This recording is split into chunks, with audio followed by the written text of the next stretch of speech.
Welcome everybody to today's stream. We continue where we left off yesterday. So continuing with our journey, 0 to hero, of course. Day 12 already, we're getting somewhere.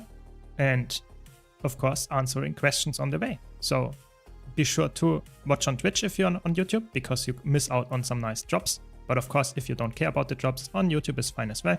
Either way, let's jump straight into the action. Welcome, Fasu. Welcome, Favusu. Welcome. Hope you had a nice day so far. There we go. You're in the game. Let's do some quick play and some other fractals, I guess, at some point. Or let's see what we can find. You want to do some dailies as well. Just the usual stuff to get some gold, get some interesting rewards, of course. And we want to continue, you know, we want to get more ascended gear. Maybe today, if we find the time, we might also want to unlock Chronomancer. I'm not sure if I can do that in one day though, but it would be really good that I can play some real healer and not some scuffed celestial mirage. So we will see what is possible. But as always, if you have any questions, any comments, let me know. I'm always happy to debate some stuff, help you out. Yeah, working from home, exactly. That's it. That's how we do it.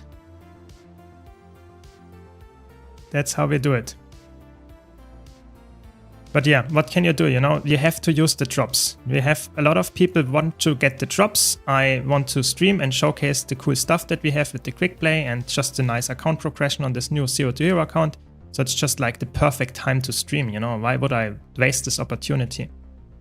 And hopefully I don't waste any chests by not auto-looting here. We are slowly making our progress to auto-loot as well. Like, it takes a while. We are like almost there. We need more mastery points for that. That's the main issue here. But we will get there. It takes a while. Until then, probably I will have remembered to always press F when I kill enemies or get some other loot.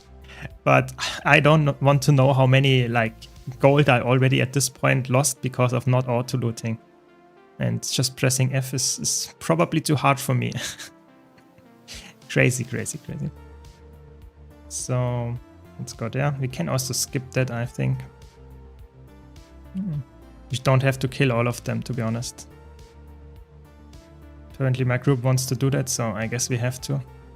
That's the sad part. If the whole group is like stacking behind, then it doesn't really matter. It's fine. It's just quick play at this point. And if you don't know, the quick play feature will stick around for two and a half more weeks. And it's really good if you get all of that stuff done, because obviously you get some nice universal legendary starter kit. You get the ascended or legendary gloss rather. So really good on top of that as well. And you should definitely try it out. And I think quick play is really fun. It's a really good addition to the game, and hope we get more like that. And if you're a new player, it's perfect time to get into fractals. You also can get the Omni Potion, so don't miss out on that as well. Getting the Omni Potion, Infinite Mist Omni Potion is a really good item. Really strong. It takes weeks to farm if you farm it regularly, and now in the Wizard's Vault you can get it like for basically free. It's really good. Welcome, Likely. Welcome. How are you doing? How is your progress on your account? Is it comparable? Are you way faster with progressing through everything, getting your legendary and stuff? Or is it somewhat similar to what I'm doing? Because I have to be honest, I'm quite content with my progress, but I can see that people are faster than me. I'm not like focusing too much on efficiency. I'm more about telling you on the way how it works.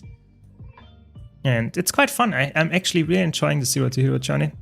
You might notice that because I'm quite enthusiastic, but I'm also like quite frequently streaming to get this like progress going. But yeah, I think it's a nice journey to do. For sure. Finding the fractal events and doing some story in between to unlock the whole web. That makes sense. Yeah, the fractal event is definitely like, if you are on the edge, if you should try it, if you should farm it more. During this event time, it's really highly rewarding doing it. You know, you get more rewards for doing it.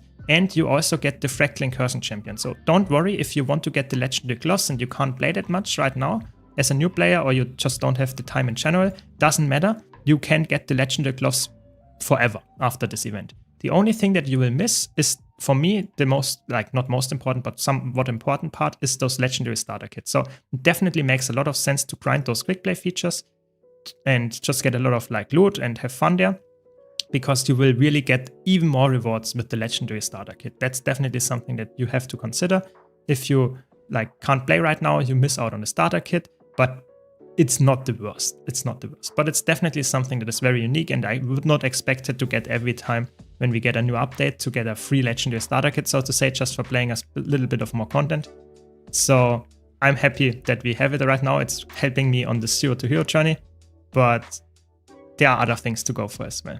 Yeah, and unlocking the whole web, I will at some point also have to do that at this account here, but I'm focusing for now on maybe getting more Ascended gear, maybe unlocking Chronomancer, because I would really like to get Chronomancer. Yeah, I'm only 22% in there, which is obviously not the best, because Chronomancer is like, when I want to push to higher fractal levels, I really want to get a crazy good healer, and Chronomancer is just way better than Mirage. So it's definitely for me a very important part to getting Chronomancer, and to do that I have to go to End of Dragons maybe maps to get some more hero points there, maybe some Auric Basin or something in the Heart of Thorns area as well. But the problem is it's not as easy accessible there, because you have to get some masteries to get to the specific parts of the map.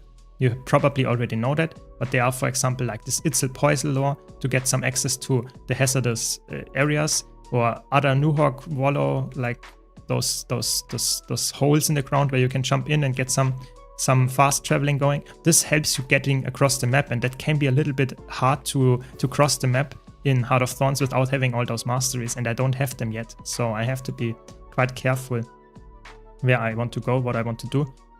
And maybe we find something in End of Dragons where we can get some easy hero points, because in End of Dragons it's probably the easiest expansion with hero points to get, I would say. So we will see what we can find here. Maybe some tier 2 fractals, let's see. No. We can maybe get a teleport to any of the End of Dragons maps. That would be good, because meta started come. We could try to get there, to be honest. We could try to get there. If someone has let's try to get to End of Dragons map. Maybe we can get there. No. I think they are all full, then we can't join. Yeah. If it's full, we can't get there. That's a little bit sad, because I really wanted to get to any End of Dragons maps. I don't want to replay the whole story, so I can skip it a little bit with teleport to friend. But of course, if they are all in an instant that is too like crowded, I can't get there. That's the sad part. I think we don't have anyone else standing in End of Dragons areas, so we can't really get there. We have to do some more fractals then, I guess. Daily tier 2, that's what we want. Perfect. I'm in the same boat, yeah. Though right now, fractal event farming currently 460 or 500 on Dust, and I'm on Living World Season 1 Part 2. Yeah, I mean, that's the cool part, you know. If you're already that far in the event, you are not like having to rush to get there. You can slowly do it whenever you want to. And Guild Wars 2 as a new player, I noticed this on this account here. I have so much stuff to do, you know. This is so cool. On my main account, it's like, what do I want to do today? Do I want to do fractals for the 1000th or 2000th time? Or do I want to do something else? There is not really a big goal that I have on my main account anymore, yeah? Don't get me wrong, I still like to play the game there. But it's way cooler on a new account where you have like infinite possibilities to actually explore. It's really cool. I liked it a lot. But yeah, I hope you see that the same, because Guild Wars 2 is after all to some extent some kind of sandbox game. There are so many things that you can do, but none of them is really like you have to do them. So yeah, really cool, really cool. Wanted to play my first character without the level 80 boost? Yeah, that's in my opinion a good idea then. Yeah, I did that here as well, and you could see it's definitely slower progress, that much is for sure. But in my opinion, it's a completely different experience and well worth it in my opinion, yeah. I'm good, Lee. How are you? Hope everyone is doing fine. And don't miss out the drops that you can currently get on Twitch. To just watching any Guild Wars 2 streamer, you get some additional loot and some nice cosmetics that you might not get any other way. Or if you just want to purchase it from the gem store, you can do that as well. But it's free loot from the gem store, so to say. So just for watching, really good. If you want to know how to connect your Guild Wars 2 account to your Twitch account, you can just type !drops in the Twitch chat, and it tells you how to do that. Now this fractal is so annoying. So this is not in quick play. for a reason. This is one of the most annoying fractals, I would say. That is not a challenge mode fractal. It's really annoying. Like, there are so many enemies, so many CCs, so many like really annoying mechanics in this fight. It's actually probably the hardest fractal in tier 4 if you're not in challenge mode. It's crazy. This guy is horrible because he has like all the CC and all the annoying AoEs here that you can negate with the cannon, but apparently here no one does it, of course. And then you have this part where you have to use the treasures. Don't get me wrong, this is a very unique fractal. I like stuff like that. But the problem is, it is not very, I don't know, it feels very annoying to play. It's not very fun to do that for the 50th time because there's so many annoying factors in there. You will see a lot of CC later that have the enemies there. Reflect is really good in some parts here. Interesting fractal, but one of my least favorite ones. Probably most people in the community would agree to that one. Yeah, it's been wild. Maybe 1 to 2 hours a night, weekdays. Barely get time on weekends, but it's a great event. Yeah, it's really good. I hope we get more of that, for sure. For sure. Welcome. Nice. Welcome, welcome. Also, thanks for the guild invite. No problem. We're always looking for more people. If you're interested in joining the guild, just write me a DM in Discord or just write me on my main account and I can invite you. Yeah, that's fine. That's fine. You don't have to watch on Twitch. You know, that's why I'm streaming on YouTube and Twitch, because I have the option for you to swap whatever you like. Just saying on Twitch, you get a little bit more rewards. I have to be careful with the agony here and stuff.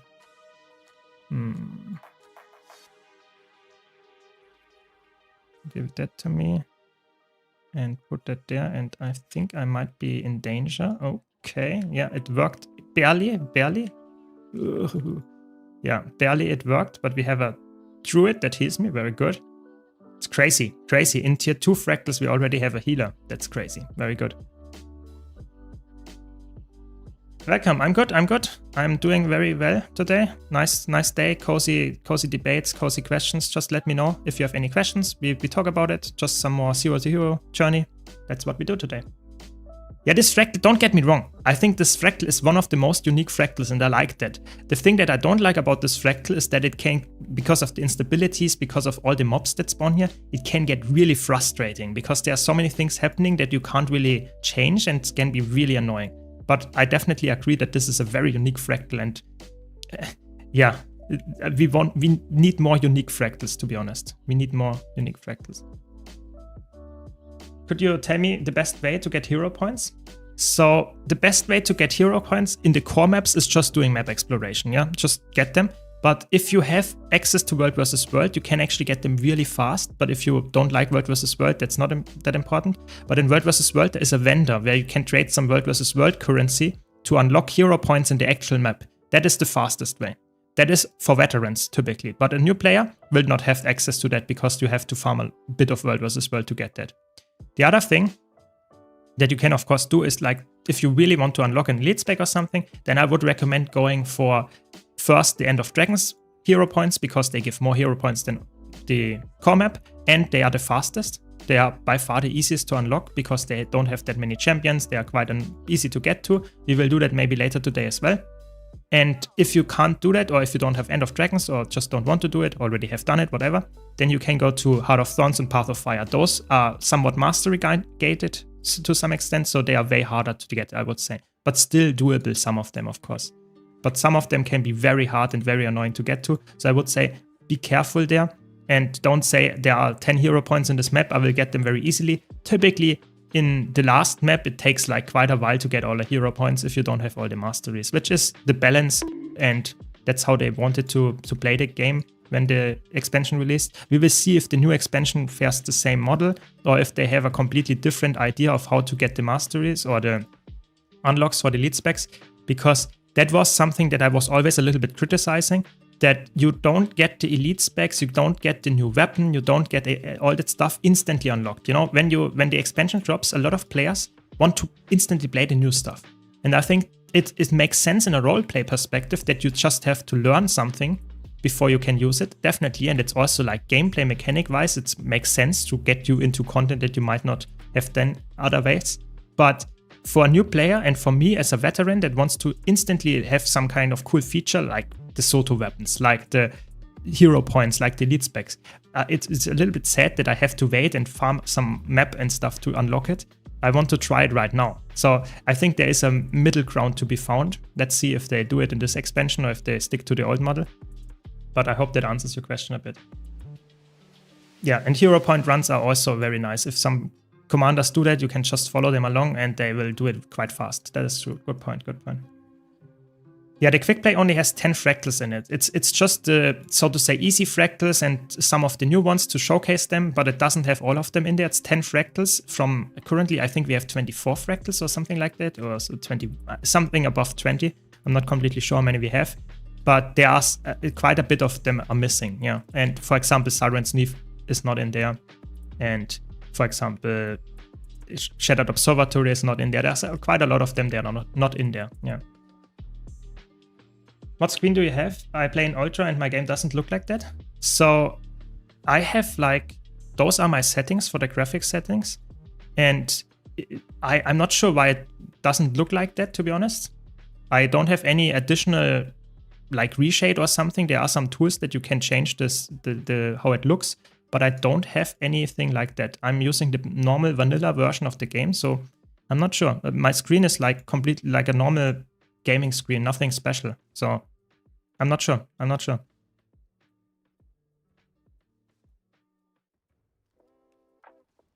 Yeah, exactly. This is how you get the drops. Hopefully that helps you. And yeah, just enjoy watching the screen. You don't have to write. Lurkers are, of course, also very welcome. But if you are a new player and are having any questions about the game, just let me know. I'm always happy to answer that. Or even if you're a veteran and have something to debate, to ask, always happy to help. And yeah, that's what we're gonna do here. And hopefully we will get this fractal done without having to reset. Because you will see this is now the hardest part when the final boss spawns. There is a lot of mobs that spawn as well. We have a healer, that's good. But if you don't have a healer here, even in tier 2, it might actually be scary, to be honest. Might be scary. Okay, there's the end boss. Captain Crow. Okay. So we have to do all with the mechanics here. And you see there are a lot of mechanics overlapping as well, even in tier 2 already. And we have some elite mobs spawning that also can CC you, that can have annoying like projectiles and stuff. So it's really like this fractal is really good to learn how the gameplay works and not get overwhelmed by all the mechanics and all the visual clutter. But it's even in tier 2 already quite, I wouldn't say a challenge, but it's definitely something that you notice the difficulty if you compare to other things. So if you do, I don't know, maybe the Chaos Fractal or something, that's way easier to do than this one here. It's definitely quite a big step in terms of difficulty. So not all fractals, even on the same tier, are not the same difficulty. Yeah. But that's okay. I think it's actually quite nice to have something that differs in difficulty. Of course, AoE is really good here. If you have a lot of AoE in the group, you can actually cleave them down, which is also quite nice and helpful. Go out with the red AoEs because they are dangerous, and stick together with the green AoEs. That's the common rule in Guild Wars 2. So if there are any green AoEs, typically that means you have to stack. Any red AoEs means that you have to move out. It's not, there are some exceptions to these rules, but this is like the most common one. Very good, we did it. Not a big problem. And let's continue with the other. Wait, where's the chest? The chest. Oh, almost forgot it. Almost. Yeah. But as always, if you have any questions, let me know. We are on the Zero to Hero journey after all. So any new player, any questions are welcome, and we can just answer them whenever I find time. Very good. So, and we are slowly also making progress with some gold and open some fractal chests. And you see we get 2 now every day from the tier 2 dailies. So very good. And if you can go for higher fractal levels, you get even more rewards. And that's the goal here on this account. Mostly time gated by getting Ascended Gear for the Agony. This is the thing. So let's see. This is 20. We are that's 39. We are 20, fractal level 22. We are already pushing almost in fractal scale tier 2. That's quite nice. So if you don't know, to push your fractal level, your personal fractal level, which you need to open new instances, it is quite easy because you just have to do any fractal that is higher than the fractal that you're currently doing. and then it will increase the level by 1 if you complete the fractal. Obviously quite nice, quite easy to do here, and should help me push quite hard here by just always joining groups that doing fractals that I don't have the fractal level yet, so I will get actually quite easy access. My fractal scale is only 6. Yeah, don't worry, you know, quick play is fractal scale 1, so that will not increase your fractal scale ever after doing it for the first time, which is okay, because you don't really care, because the quick play is always scale 1, and you can just learn all the fractals, have some fun, get some nice loot, and that will be good. As soon as you want to go into higher level fractals, you just look for tier 1 fractal groups that do the dailies, and you slowly increase your fractal scale there. You could also say, okay, I want to crazy hard push my fractal scale, and I try to do all the fractals, like 1, 2, 3, 4, 5, and you can slowly increase your fractal level like doing that as well. But this is not really necessary, yeah. I would say just doing dailies whenever you have time, tier 1s, on top of the quick play that you anyway do if you want to do it, then you have a good time in the future, because the dailies give you some nice additional rewards, and they also push your fractal level to some extent. And as soon as you reach like fractal level 20 or something, you can slowly look for groups that are going for tier 2 fractals, and you will be able to join them and get some more rewards from the dailies then, and increase your fractal level even further. That's what you do until you reach level 100, and then you can, so to say, go into fractal challenge modes if you want to go even further in the progression and get even more loot. That's how it works. That's why scaling dungeons like fractals are really fun in my opinion, because everyone can start playing them in a very easy way in quick play, and then you can increase your difficulty and get more rewards. That's how fractals work. Do you need to do all the fractals at level 1, then 2? No. You can, if you really wanted to, you could, for example, do fractal scale 100 with a group 99 times, and then you have the fractal personal scale level 100 as well. So this you could do that, but it's obviously not the normal way that you do it. So if you like to do it like that, do it, but you don't have to. Have you seen Aeon 2 gameplay? It looks really fun in my opinion. I think Korea launch starts in 2 months. Are you interested in those, or rather not? I mean, I'm interested in this one, but I'm not sure if I would like do it on Korea or if I like wait for the Western release, because I'm not sure if I don't speak Korean, and I'm not sure if there's an English version and the Korean version. So we will see. But either way, I think I'm interested in the game, at least to try it out. I'm not sure if I would like main it, but it's definitely an interesting game to play. Yeah. Oh, there's another one. So yeah, I might even make a review about it in the future, in the, let's say, a few months. Yeah. We will see. We will see. Yeah, exactly. The important part is that you don't really need to level your fractal scale. The fractal scale is only important if you want to open a fractal. If you just join a higher level group, you can go like I did here in fractal scale 39, even though my fractal level is 22. It does not matter. The only thing that matters is that you have enough again resistance to not die. I have 42, which is like, I think, enough to go to like 35, 39 or something maximum. It is not like the highest 42, but it's good enough to do most of the fractals. And that's the only important part, that you get enough again resistance to not die. Because there are some things that you will see here in this fractal as well that just apply unavoidable agony. So you really have to be careful and say, okay, if I don't have enough again resistance, I might die here. Therefore, always get enough again resistance for the fractals that you want to do. And at some point, you need to get a lot of a standard gear for that, you know, to get all the good stuff here. Has making a new account breathed new life into the game for you? I would say yes and no. So first of all, I think it's really good what I like to have a new goal and stuff, and that is something that I miss on my main account, and this is like really helping me to enjoy the game again, because I have something to do, you know, something to say, okay, now my goal is getting Ascended Gear, now my goal is to unlock Chronomancer. This is really cool. I think that helps me a lot to get more enjoyment out of the game. But at the same time, I notice also, I might even make a video about it, where I talk about this, some issues that I have as a, so to say, new player starting on a new account, what kind of stuff I actually expect or take for granted on my main account, but a new player, as someone on a new account, actually struggles with, because there are some things that are annoying, some things that are just bad or not really helpful for a new player to get into. And I noticed this now, so I think that's actually quite interesting, because that means that there are still some things to improve that a veteran might not even know about. And that's really interesting for me as a content creator to also get this like specific attention to those things, because then I can talk about it and maybe get some attention to it, and maybe ArenaNet is actually listening to me and does some core feature reworks that actually help there. We will see, but this is definitely something that I notice on top of the more goals that I get, and it's quite interesting. And you can see how many times I stream now. It's quite fun for me to do this as well. So for sure, it's breathing life in my Guild Wars 2 experience. Yeah. If you have 70 to 80% of agony requirement, it should be fine. Yes and no. I think it depends heavily if you are doing a, for example, Nightmare Fractal. If you have 70% of the agony, you can die very fast, even with 70%. But you're right. If you are doing like easy normal fractals, not challenge mode fractals, then yes, then it is typically not a big issue. But I would still say get enough agony so that you can survive, whatever the number for that is for you. But agony is at some point really gatekeeping you. You know, if you die in one hit of the agony, then you need to increase the agony. That's just straight up true.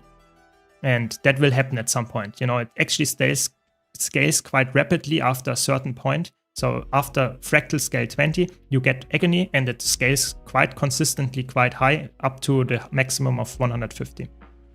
That is correct. Yeah, exactly. You need a goal. You need a goal. That's the important part.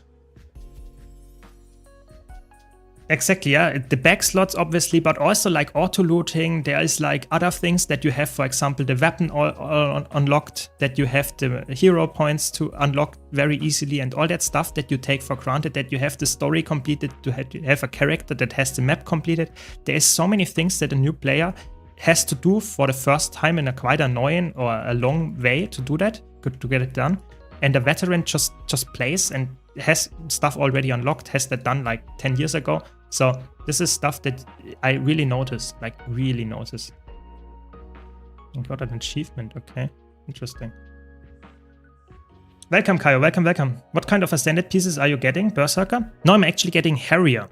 I want to be the healer, and for healer I want to get Harrier, yeah. This is the important part, because Berserker is actually quite easy to get, but Harrier is a little bit more annoying. So I will showcase some stuff that I can actually do in Harrier as well. Is Mesmer or LA better? It depends on the game mode. Both of them are really strong. You should get what you like. You should get what you like. Can we do the Deep Stone? I want to do the Deep Stone. No, they left. Now I can't do it anymore. So sad. Okay, now I have to leave again. It's very sad. Yeah. I'm already ANET partner. Nyclix. I made ANET partner a few months ago. So if you want to use my referral link to buy the expansion or pre-order it, any expansion for that matter, I actually can get some support from you without any additional cost. So use it, !buy in the Twitch chat. But of course you don't have to. Yes, I'm ANET partner. That is correct. Really cool. I'm really happy about that. And that's what we like. Nice. We can do a meta event here. Where's teleport to friend? There we go. New Kaineng City. We can get some hero points from there. Very good, very good. 9 hero points there that we can unlock. Very, very good. I mean, we can try to unlock them. You know, I don't have the Jade Core. I don't have any crazy things here. But we can try to unlock them at least.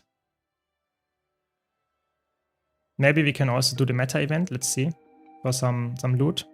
Some gold. But for now, let's do it like that. Do some hero point journey. I think there should also be a marker module for all the hero points here. But like I said, I don't have any mastery for the Jadebot, so I can't use the Jadebot things. I'm not sure if that's the best way for me to get all the things here in this specific map. I think it's easier to get this in the other maps, because you don't need...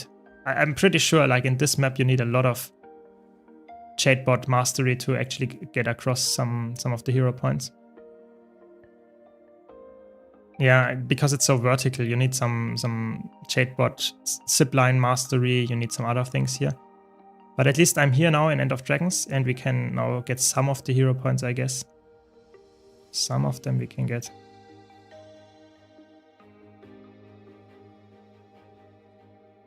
The one that I enjoyed the most? Yeah. This is currently Staff Mirage, that is correct. I'm playing Staff Mirage because it can support its allies while also having Celestial Gear, and that's the perfect like mix what I want to play on this account. But I will swap to Chronomancer as soon as I get Chronomancer unlocked and have enough good stats on my Ascended Gear. That's the idea. Nah. That was not the case, Rompenstein. That was quite a long time when this specific dev was like not in the company anymore. It was actually quite a long time ago. Not necessarily crazy long, but a few years. But yeah, ANET partner happened like 2 months ago at this point or something. So I'm really happy that I made this, and thanks to your nice support. That's very good. I think we want to go out of this map, to be honest. I'm not sure if I want to continue doing this map. Oh, I want to also select... No, I don't. I'm not able to deselect that yet. It's also not good. You have to do the story a lot in Guild Wars 2 to unlock stuff. And that's something that is the biggest criticism that I noticed on this new account, that it's a lot of stuff is story gated. And that's quite annoying in PvE. Because if you want to enjoy the gameplay without having to be forced in like every single piece of the story, or don't want to have to rush all the story pieces, this can be very, very annoying. I think so. So I think that would be my biggest improvement that they could do, is to tell or to give new players the option to say, okay, the story is optional. You don't have to do the story to unlock some pieces. Not all of them, of course. If you want to get specific parts unlocked, sure, do the story. But for example, the masteries or something should not necessarily be story gated. I really think so. Yeah, that's nice that you think so. That's good. After getting the 100% for my elite spec, is there any other use for hero points? If you have all the elite specs unlocked, no. There is absolutely no use for hero points. At least for the ones that you already gathered. There is actually a use case for interacting with those specific hero points in the open world that have you commune with them, because there you can actually get some charged quartz crystal every single day. That can be worthwhile, but other than that, no, there is no use for that. Hero points, you just stack them up, and when you have all leveled here, then you just collect them and hope for the next expansion to use the same ones that you can instantly use them. Yes. No, that's not true. That's not how it was. I'm just saying there was some issues back in the old day, like I think it was in the Path of Fire area, and a little bit later, like let's say like 4 years ago or something. And there was a developer that was like doing some decisions that the community really disagreed with, and he also was like really aggressive, and that was the main problem why they changed the thing there, as far as I know. But I was not like there to, obviously. Yeah, I'm not sure if I can get up there without the Jade bot. That's like I said again, there's mastery gates in like all of the expansion, and if you don't have them, I'm not sure if I can get up there. Don't have the sky scale, I don't have the mastery to get up there. Maybe we can try, but I think it's not possible. I think it's not made for that. It's not made for that. I'm not sure. Yeah, that doesn't look like it's made to be jumped on. Okay, let's look for another thing what we can do. We need some more strike missions as well anyway. And I really wanted to do the tier 2 deep stone, but we can do 24, but it's really annoying, to be honest, to do 24. Just for the... Yeah, I don't want to do the recommended fractal today, because 24 is horrible fractal to do each day. I think I use Springer to get up. Yeah, exactly. I don't have that mount either, you know. I'm really like, I have almost no mastery on this account, so I can't get up there, I think. So I have to, I think I will just swim to Saitung, because Saitung is a little bit easier to get some hero points as far as I know, as far as I remember. Yeah, so it's really like, it makes sense that there is some progression element, that you unlock some masteries to get to new parts of the map. But for a new player that wants just to unlock the elite spec, that can be quite frustrating, you know. You have to farm a lot to get the masteries, to get the unlocks for the hero points, to get the hero points, to get the elite spec. That is actually, in my opinion, a criticism that I have. I think locking the elite spec behind so much content is not necessarily fun. That is really what I think, yeah. didn't manage to keep up with your YouTube yet. Is that Staff Condi Elect build you are playing? Exactly. That's what I'm playing. That is correct. It's really good. It's really good. Quite easy. Yeah. Thanks very much for the Willbender video. That's good that you like it. Yeah, I think it was a really fun video to make because it's a really good build, and I think sharing like really good builds like that is always a good idea, and people like it. That's what we like. Yeah. Yeah, that's true. You can actually get the rabbit, and then I should actually do that at some point. Yeah.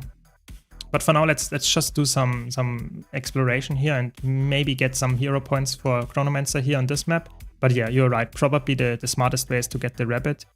And then you can jump up a lot of those like annoying parts where you need some zip line or something like that. Because the rabbit, yes, it might not be the best mount, but it actually allows you to get to quite a lot of places that you normally wouldn't have access to. So that's actually a good point, And you can get the raptor for free now and the Springer quite fast as well if you have Path of Fire.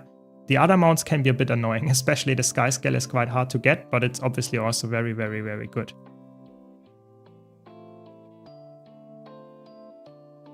If you don't have the Springer yet, you get it in the New Kaineng City on the heart. You need to jump on the grubs on the rooftop. That's a good point, yeah. That's a good point.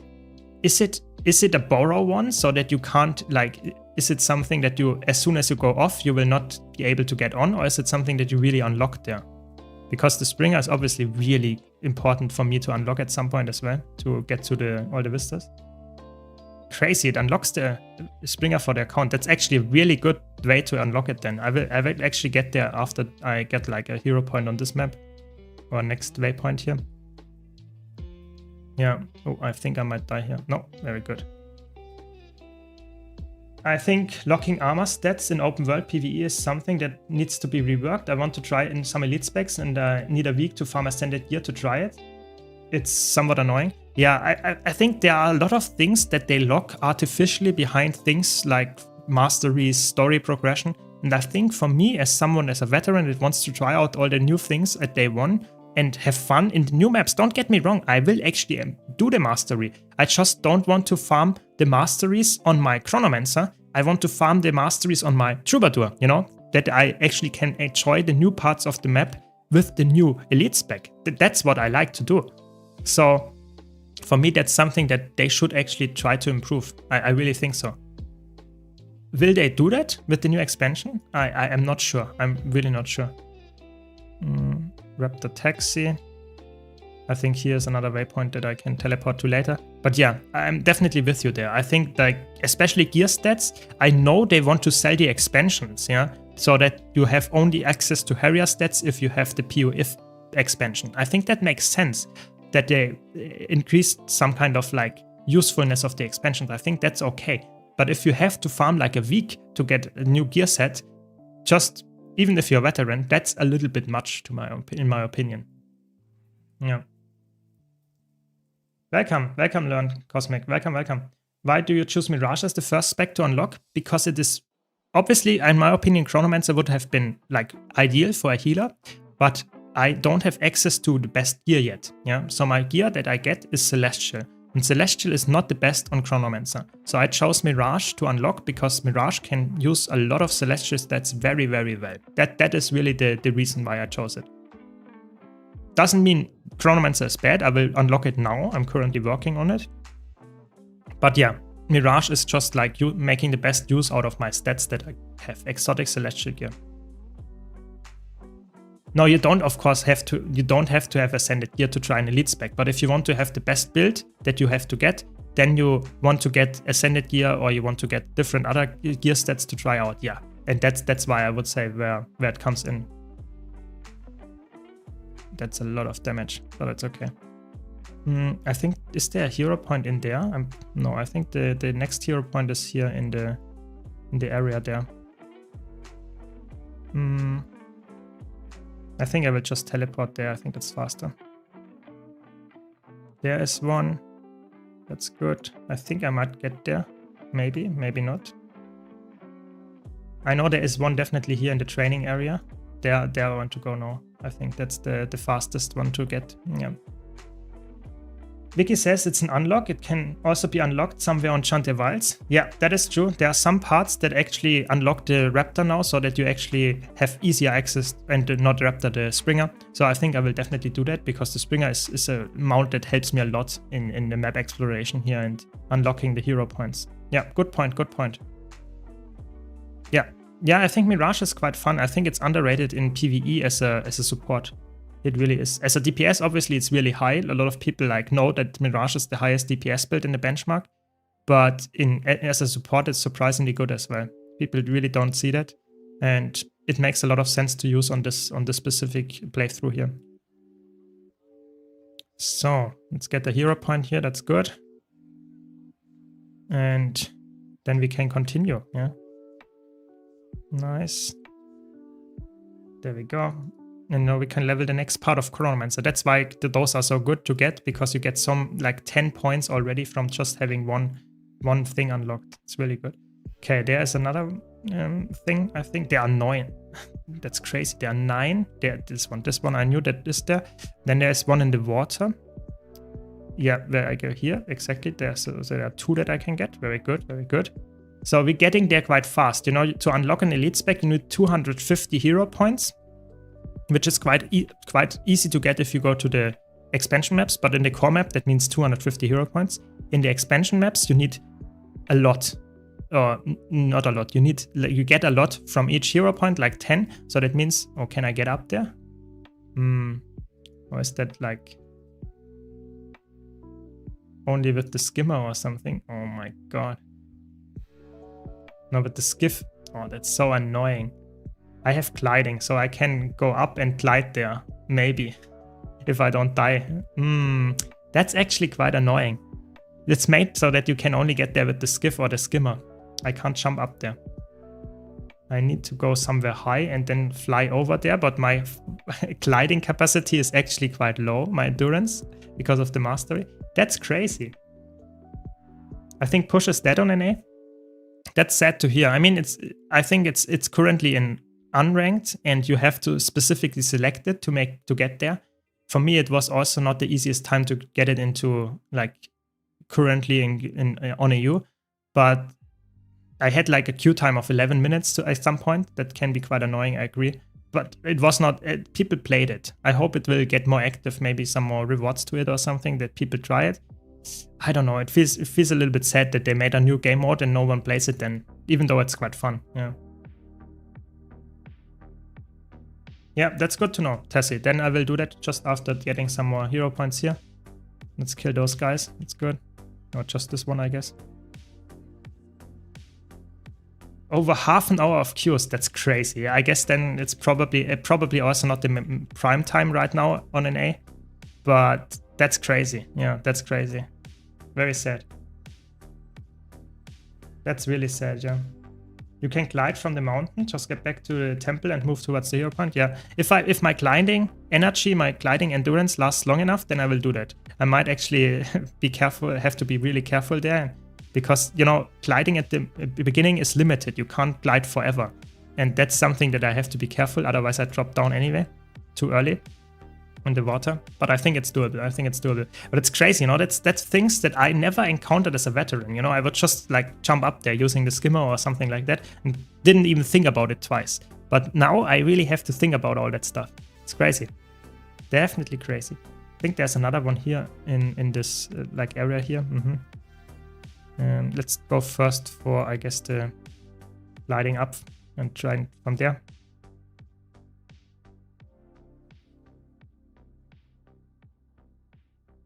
Could have just removed supply on Stronghold and made NPC on with spawn with timer. I don't know where they made push.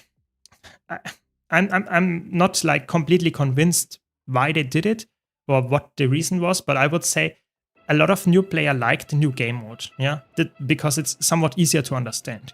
But the problem is it splits the player base. So I can definitely see why some people say like you, this is like completely unnecessary, and some other people say it's a good addition to the game.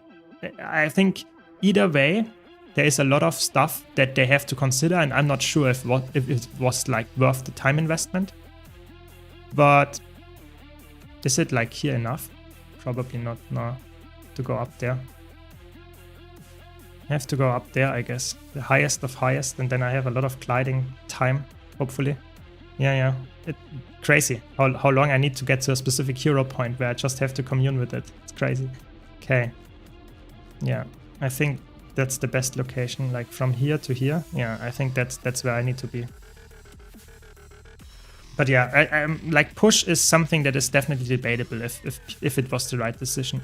I like the game mode, I like it, but it's definitely quite a big of investment of dev power to something that might not even be working out in the long run. And you can already see that people are not really like grinding it hard if you have like half an hour time. You see my endurance is going quite fast down, so I have like to open my glider, close it again. But you're right, it's possible, of course. But if I was gliding all the time and it was a long route, then might not be the best. New players don't understand the debuff, and they had nerf all supports in it. Neither issues in Stronghold, which is why MOBA, like all new players, get it. Yeah, I think Stronghold has its own issues, but you are of course correct that to some extent it is not it's not ideal and not completely well thought out, but it's really hard to make a game mode that is perfect. And I think Conquest was already a game mode that is quite complicated. Making a new game mode like Push that is not as complicated, but almost. And Stronghold, on top of that, having 3 different PvP game modes, it's not gonna work out. They tried, but it didn't. Let's see. Maybe we get some events like Return to Push or something, and you get some more rewards for playing Push. You will see, or it's in the off season. But right now in Unranked, it's just another map with a different playstyle. That's it. Yeah, I'm with you there.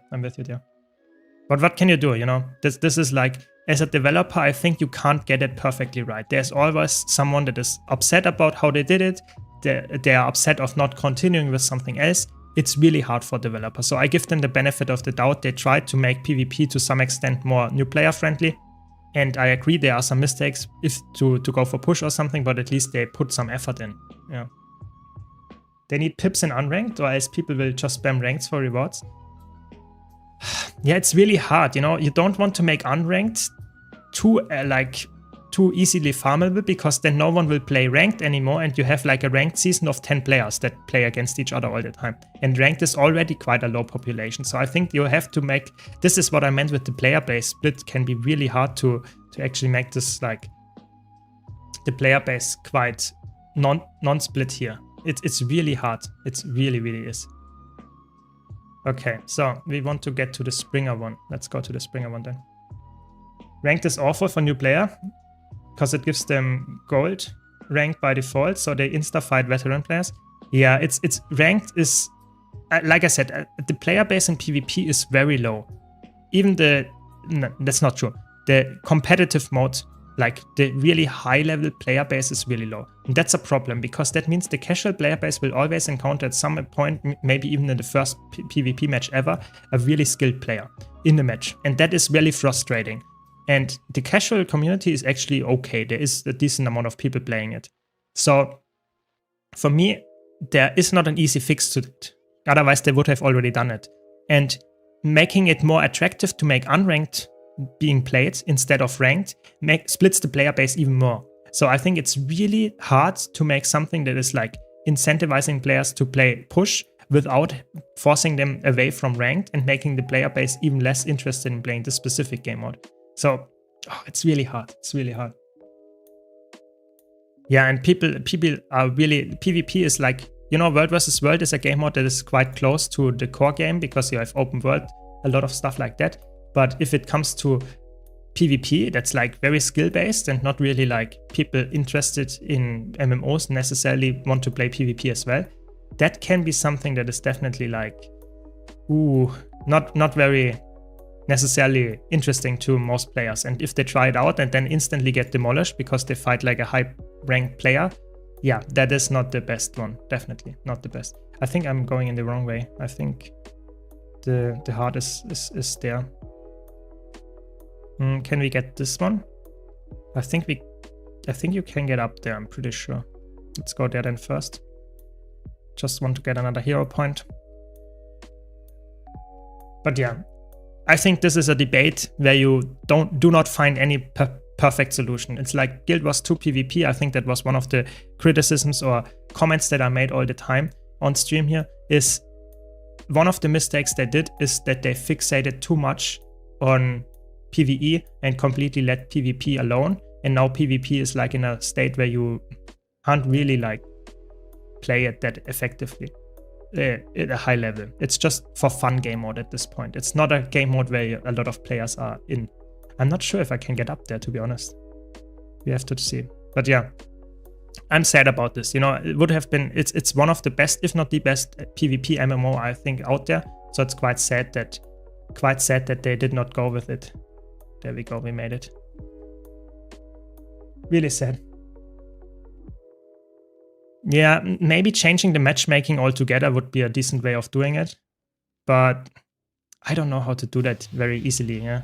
Like, they have a matchmaker, and if it really would be worth for them to invest a lot of time to remake how they are placed players, and that it's quite hard to get into gold already and not place most people in gold directly, maybe that could actually help. But it's really, I'm not sure if that's worth the development effort. That's the sad part. That's the sad part. But I accept the game for what it is. You know, I enjoy every single game mode of Guild Wars 2, and if the players that play Guild Wars 2, most of them are not engaging in PvP, I think it makes sense for the developers to say, okay, we focus on something else instead. That makes sense, and we see that with the new expansions. Most of the stuff is either open world or some instance PvE, and World vs. World and PvP are like mostly ignored. They just get some new maybe titles or something, or maybe get some more with the action with the elite specs, but it's not really the focus of the game. So that's apparently just how it goes, which is okay, you know, which is okay. Maybe you're right, maybe you're right, maybe you're right. But yeah, we are slowly getting there. I think there is also the heart with the grubs. Very good. There's the Springer. Can we unlock the Springer here? There we go. Easy. We got the Springer. That's what we want. Very nice. So we can now... Very good. Thanks for mentioning that. We just got the Springer for talking with this hard quest. And we can now have like a budget sky scale to some extent. That's very good to get all to very nice places. Very, very good. I don't want to do the hard, of course. I'm just here for the hero point. Here's one more. Very good. And then after that, I think we can actually get a lot of the stuff unlocked that we were not able to get earlier because of the Springer now. Good job. Good job. Like, for example, the one in the water at the coast.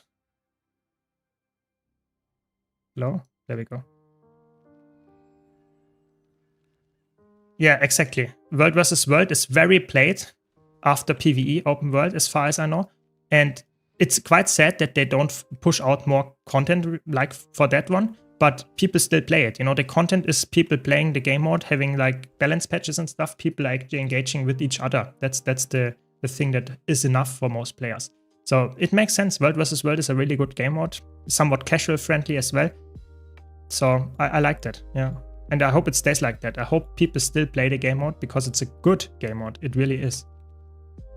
So there's one. If I can get up there, I'm not sure. I'm not sure. There's another one. We can't. We can definitely go up to this one now. This one here. Yeah, that's good. I don't play PvP since Heart of Thorns, and World vs. World is usually if I need Gift of Battles. That makes sense, you know. I think a lot of players play PvE only, and that is completely fine. Guild Wars 2 is not forcing you, other than the Gift of Battle, to engage with any competitive mode, which is nowadays definitely okay. In the early days, they really forced you to play other game modes as well. But in the early days, it was a completely different game as well. So I think it makes sense to play the game like that. Everyone can enjoy what they like, and some people just don't like to be on a competitive game mode, and that's completely fair as well. Okay, let's go with the Springer. I think I can't get that high because I don't have the mastery yet, yeah, so I have to be a bit careful. I think I can still get up there, I'm pretty sure. Yeah, so the mastery is obviously help increasing the height of the Springer quite a bit. How high you can jump. But there we go. No, Yeah, I remember that when Path of Fire came out, we were doing so much of this in the Path of Fire maps, like jumping on some cliffs and trying to get up. But as soon as the sky scale came out, it actually is not that necessary anymore to do stuff like that. Come on. Very good. We made it. Very good. So a raid on reset, strike fractal whenever, and I feel like I got my second account started and progressing. That one is more fun than trying to get into game modes that I don't enjoy much. I mean, it makes sense. You should play what you like. I think if an MMO is big enough to have different game modes and you have something that you enjoy in those game modes, that's perfect. You know, you don't have to play every single game mode if there are some parts in there that you don't like at all. I think that makes complete sense. Yeah, I'm with you there. Oh, holy moly, 50-minute queue, that's insane. That's insane. You can always, while holding jump, press the dismount key, so you jump and dismount and can glide immediately. That is true, you can do that. You can do that. Good point. I'm actually not that like knowledgeable about the, how's it called, the Springer, because I really, oh my god, I just died, okay. That's why I thought the gliding, like, you know, the gliding is like, I thought, yeah, I can glide forever and can't look at the map, but apparently not. And then I die. Okay, doesn't matter. We will get to the 0 point, I think, hopefully. Either way, I think there's another one here. That's good. That's what that we want as well. But yeah, I really think that is true. That is, I don't use the Springer on my main account like almost ever, which is crazy just because of the sky scale. But it makes sense. It makes sense, you know. Springer is just a mount that is power crept. That's the main thing, even though it's a good mount. Yeah, and you can see it how useful it is on this account specifically when I don't have the sky scale. Yeah. So I have to learn something about how to use the sky scale as well. I guess. But you know, if you're here and you're a new player or have a question, just ask. You know, I'm always happy to answer as well. I would say I'm quite knowledgeable about the game after playing it for over 10k hours on my main account. So just ask when you have a question, even if you think it's a stupid one. I will try to answer it. This one actually gives some nice gold as well. You can do that daily on your main account or on your main character even, and it gives daily gold. Yeah, it's good. Once a day per account. Really good. There we go. Another one. And we are slowly getting there, you know, look at this, like 54% already unlocked. That's good. We are slowly getting to Chronomancer. Very nice. So the next one was here. Yeah, this one. I think I could get there. No, don't hit me. Yeah, I think we glide down here. I think there's one here, and I think one down there. I'm not sure. Maybe I can get all in this map, actually. Just started playing Guild Wars 2, playing Necromancer and PvE. I'm not sure what stats to get for Ascended Gear, Power or Condi. I play a lot with the Staff. I know it's not meta, but I like it. You can play a Power Staff build, actually, in PvE. It's not the best weapon, but Power, like Greatsword and Staff as a Power with full Berserker gear, Power Reaper. This was a meta build at some point, yeah. So I would say if you like to play Staff, I would rather recommend Power, even though there are some Condi attacks on there. It's really like going for Power. And of course, if you want to play Staff and you don't care if you want to play a DPS build, you can even go for a healer build. Scourge has a very, very strong healing build with Staff. So you can check that one out as well, of course. Oh, there's actually none here. Okay. So I have to go there and there. Yeah. But Scourge is really good with Staff as a healer, and Reaper is really good with the Staff as a power DPS. So this one that you can see here, the mount circle, is from Blish Hut. You can type !mouse because this blue mouse cursor is also from this one. And then you get a guide how to set it up. It's a specific module in this part, and it's called Mounts and More. And then you have this mount wheel. It's really helpful to just get very fast specific, like all the mounts, and don't have to like have specific keybinds that you might not be able to bind to a account to your character and stuff, because you just have that many keybinds that you can use. So the mount wheel helps a lot there. I have to change the staff in the future. First legendary weapon should not be the staff, right? It depends. If I would say on Necromancer, staff is probably not the best choice for a legendary weapon. But if you like the skin of it, go for it. You know, legendary weapon is something that I would say is nowadays not necessarily a very good option either. Like any of them. because it's always better to get armor, trinkets, or stuff like that first. So I would say staff can be a good option if you like the skin and if you want to have a cool goal. Staff can be a good option. No, don't hit me.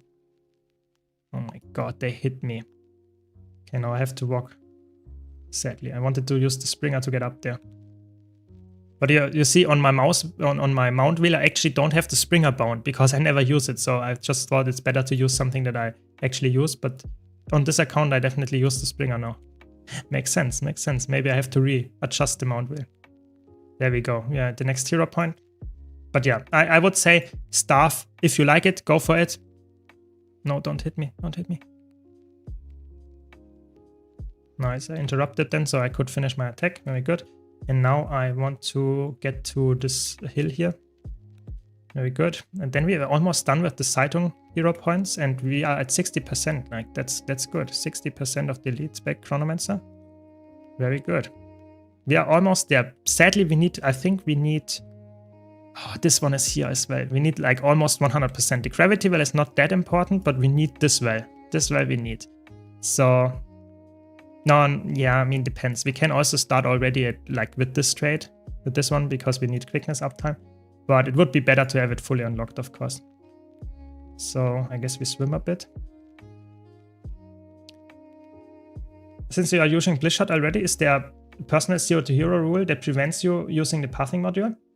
I actually don't. I use the pathing module on my core Theodore map exploration. Why do I do that? Because I think it is more entertaining for you viewers if I don't have to always look for where is the last POI or the last Vista or something that I missed, and just follow a route and can already read the chat as well. I know a new player might not use that, but I think that is completely like a fair assessment to say, okay, that you can use it and you will be faster then, or you can not use it and ignore it and you will be getting there just a little bit slower. It's just for me, for the sake of streaming and having more efficient gameplay, I use it. But you're right, I could have made a rule and say no pathing module allowed or stuff like that. But like I said, it's really, in my opinion, not changing the gameplay that you do that much. It just changes a little bit the time that you might need to get to a specific like map exploration. And I really try to get the, what's it called? The core map explored and get it over with so that I can finally craft the legendary at some point with the gift of exploration that I get there. I mean, there are some marker packs that only show hero points that you have not uncovered all the map yet, like no path or anything, just the hero point symbols. That is true. There are so many good marker packs in there. I just don't use most of them. I really want to keep the game as vanilla as possible, but you're right, that could help, of course, help me and new players explore it as well. Maybe I have to do a really cool video about showcasing the best marker packs or something, but there are so many good ones. So for now, I will stick with what I currently use and I'm doing fine with it, but you're right. Could easily do that. Is there any way to auto-place ground-clicking abilities like wells and other skills you have to place? So not really like a macro, but you can use a specific setting in there. I can show that. So there is 3 different settings for ground targeting. The first one is normal. The normal ground targeting means if I press my 5 skill, I have no hands on the keyboard. I can now use the skill, and when I press left click, it places it down. Yeah. If I change the setting to not normal, but fast with range indicator, it means if I press this button, it will show me the range indicator. Maybe I go out of this enemy's hitbox. Yeah, so it will show still how big the skill is, but as soon as I release the key, it will actually get pressed. And then there is instant, which means there is not a single delay. As soon as I press the button key, it will pop off. So maybe that's the setting that you want. But there is not an automatic like that you press all your keybinds at once. That is not there, but this can help. And if you want to have a more detailed guide about all the settings and which you should use and how you should use them, you can check out my YouTube channel where I have a settings guide that is like very concise but still detailed and talking about all the good stuff that you can do with the settings. Because Guild Wars 2 settings changed the gameplay loop quite drastically, I would say, like really. Okay, we have like all of them except one. There's the last one. There's the last one. Here, no. Here, okay, very good. I think we can get that one as well. And you can use, yes, there is snap to ground target. That is another option that you can use. This is a weird option here, snap ground target to current target. That means that when you have a keybind, like have an enemy targeted and you use any ground targeted attack, then it will try to use it on the enemy if it's in range. This can be a good option in PvE to some extent, but as soon as the boss, the mobs, or in PvP especially the enemy players move, this focus uses the cast on the target where it currently is when you cast it. But it might move out of the cast then, so it's better to have a keybind for that, to say this is only, I can activate it and deactivate it, because there is a keybind to make the snap happen when you press the keybind. But yeah, this is an option that I would say is not always the best choice to have on. It is only the best choice if you really want to have the easiest time and not aim with your AoE skills. But I would say I personally always have it off and only use the keybind if I really need to use it on the target. But like I said, the settings is something a lot of personal nature, because you really want to understand what is good working for you and don't care if a content creator says this setting is bad, you should not use this. Use it if you need it, if you find it easier to play. Yeah. Okay, 66%, we are getting there.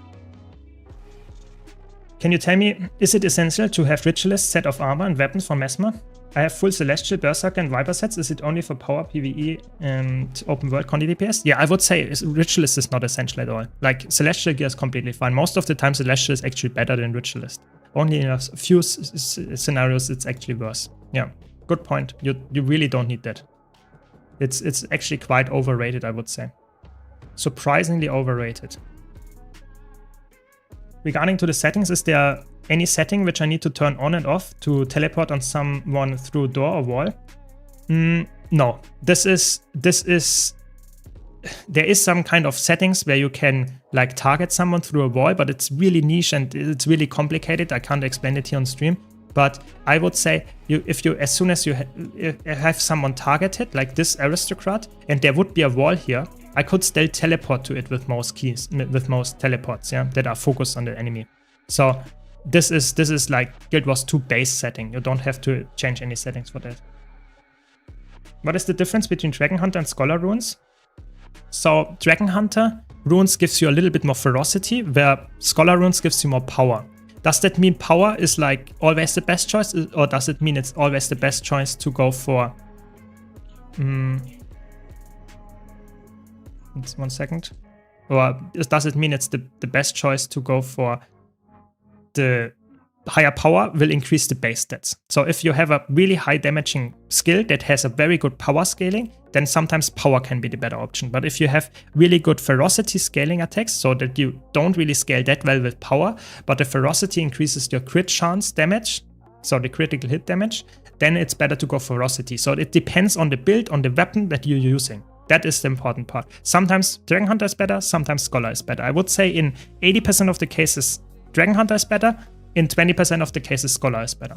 That is like something like that. But the damage difference is minimal. So it's if you only have one of them and you can't afford the other, don't matter. It's really not that bad. That's just play what you can use and then maybe swap at a later point. It's really not like this is the only thing that you can get. Exactly. And you would not, it does, for boon support, like for full healer, you would never use those runes, of course. Only on a boon DPS or a full DPS. Yeah, exactly. You need a target to teleport with those skills. There are some skills that are targeted to the enemy. I think there is one here with this one. Shadow Step, yeah. I can showcase this, I guess. With those birds here. This one, if I have a target, I will teleport to it. And if I don't have a target, I will not teleport. I will just use the skill, and some skills are even not allowing you to use it. Depends on the skill. But most skills allow you to teleport, and if you don't have a target, you just stay on place. Yeah. Cooking any warrior builds videos soon? Yes, I'm actually working on a really cool warrior build right now. I'm not sure when I will get it out, probably next week, hopefully at some point.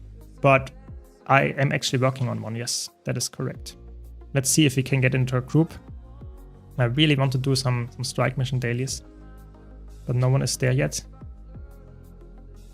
We can also go for some quick play. I really want to get the deep stone though. That would be really good if I can get a deep stone. Not that good. We will see. Yes, that's good. That's good. Video coming soon. I bought full set of Scholar and I don't want to switch now. Yeah, definitely. It's like, it's not a big difference. They give very similar amount of damage. So just use whatever you currently have. So either play a DPS, boon DPS, and sacrifice as much damage as needed to upkeep 100% of your boon. Exactly. Boon heal, which doesn't care about boon DPS at all. Exactly. As a healer, you provide boons and you provide healing, CC, utility in general, but you don't care about DPS at all. There are some healing builds that also do some damage, which is really nice. That's a really cool thing to have, but it's not required. Not required at all. Sadly, there's no one at Dragon's End. Oh, I can pot to this map. That's good. Very good. There are also 6 hero points here. Those are a little bit more annoying to get though. Maybe we can do, we are already at the gang war. So maybe we do just the gang war for some gold. Maybe. I'm not sure. I'm not sure if we should do that. Gang war gives some decent gold for doing it. That's actually very laggy. It's crazy.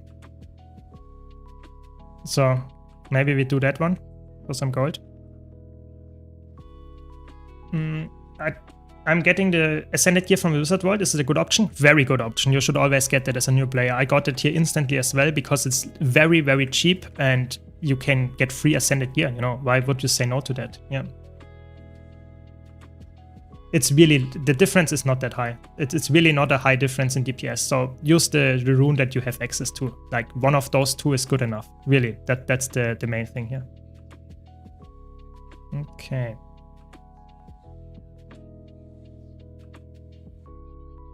What is the most versatile class in your opinion? Mesmer. Mesmer or Guardian. Those two are the most versatile classes.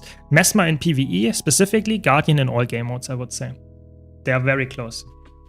I tried your Willbender Spear Sword Focus build in PvP and World vs. World realm. Is there a way to use Willbender in a World vs. World Circ? Yes, as a DPS, but it's not the best option, sadly. It is not the best option as a DPS. It is a decent option, but it's not the best one. So I would say, if you really want to play it, go for it, but there is not a good meta build right now for it. So yeah, you have to play it. If you want to find a build for it, maybe look at, like, I always recommend it, Parish Discord for World vs. World builds, but Willbender is not a meta pick, so for Circs, not so sure. Is there going to be a Wizard's Vault reset when the new expansion comes out? Yes, that is correct. It will happen. You can always check that when the special tab here in 40 days the expansion comes out. This will reset the special tab and it will reset all of the Wizard's Vault dailies and weeklies, like all the rewards that you can get. So it's definitely worthwhile getting that before that. Like the most important parts you should get before that. The skins and stuff are still available after that, but they cost a little bit more. But the stuff that is, so to say, gold value, mystic coins, mystic clovers, that stuff goes away and will come back in the next season. So if you want to get both of the seasons, mystic coins for example, you should get them before the season resets. Yes. That's how it works. That's how it works. Let's do some End of Dragons meta events, get some loot here. I guess it's decent gold. Decent gold. It's not the best gold, but it is decent. It's decent. This is like End of Dragons for me always had the problem that a lot of the meta events are insane, how many mobs they spawn or how much like entities they spawn.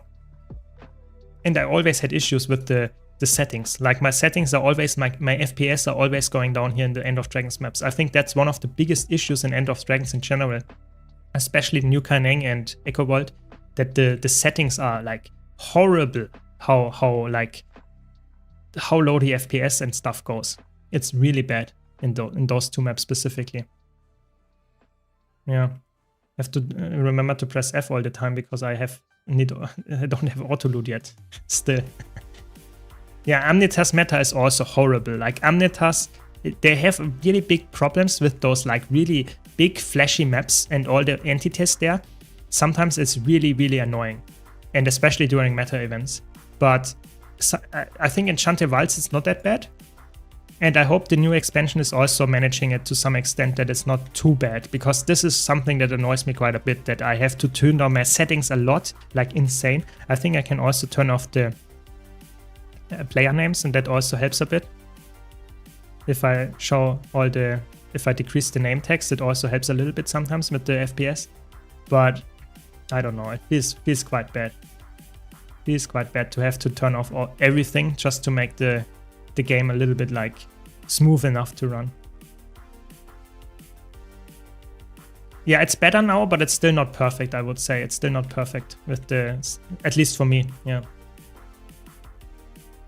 Yeah, it's not optimized for multi-core at all. You definitely notice this. It's like if you are building a specific PC for Guild Wars 2, you have to look at your CPU single core performance, which is really weird. Like, not a lot of games nowadays that come out have this like specific necessity of having that. The multi-core performance of Guild Wars 2 is horrible. So doesn't help if you have like the Giga 16 core CPU. That doesn't really help too much. So it's really sad, really sad. And your graphic cards is also not that important. It's really the bottleneck is mostly the CPU, which is, yeah, you have to live with that, I guess. Rift hunt often lag too. Yeah, sometimes rift hunts can lag quite well, quite a lot of times as well. That is true. Okay, now we have the end boss. Very good. Yeah, the outdated engine is noticeable. Note it's a handmade engine. It's not Unreal Engine or anything. They made it for Guild Wars 1 back like in, I don't know, I think it was 2000 or something when they created Guild Wars 1, when the engine was created for that one. And Guild Wars 2 engine is based on that one. So it's like just a slight upgrade to the one. And it's, I think, based on Maya as far as I know. That's the language that they used or something. But I'm not like a developer, I can't tell you. But it's definitely not Unreal Engine. That's why people always say, will there be a Guild Wars 3? Will there be a game that is like... That is... Nice, we have the teleport portal. It's crazy. Oh no, I have to walk now. Can I walk without this? Or maybe use the Springer. Can I get up there? No, I think I have to walk. That's a little bit sad. Okay. Yeah, but I was saying maybe if there's a new game coming out, then they will improve the engine. Maybe. How it will look, we will see. But Guild Wars 2's engine is definitely dated. Yeah, I would say the graphics are actually not the bad part. It's more about how much stuff they can do in the game to develop the stuff that they want to get done. Or even more noticeable is, of course, the performance. The performance lags quite hard, quite strongly if you have like meta events like this. Having here 200 FPS is like barely impossible. It really is.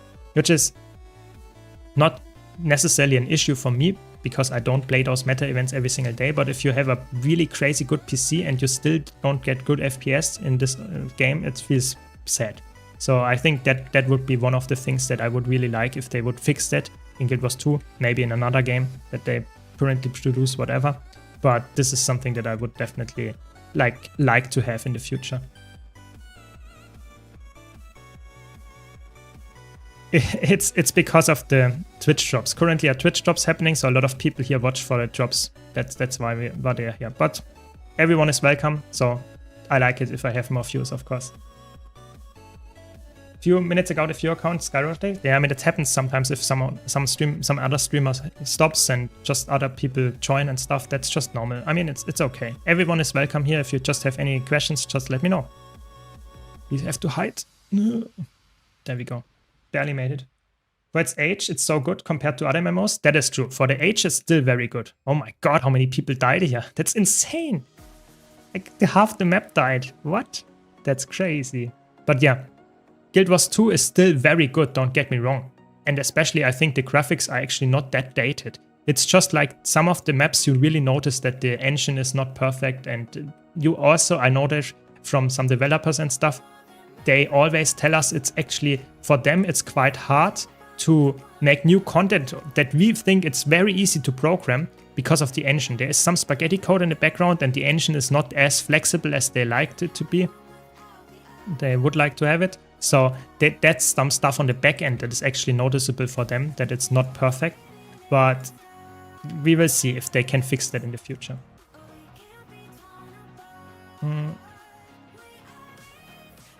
Yeah, there are rumors, but no confirmation yet about any Guild Wars 3. So we will see if that is really gonna happen or if that's something that will never happen. Oh my god, I will die. That was so close. It's crazy. Welcome, Snowdrop. Welcome, welcome.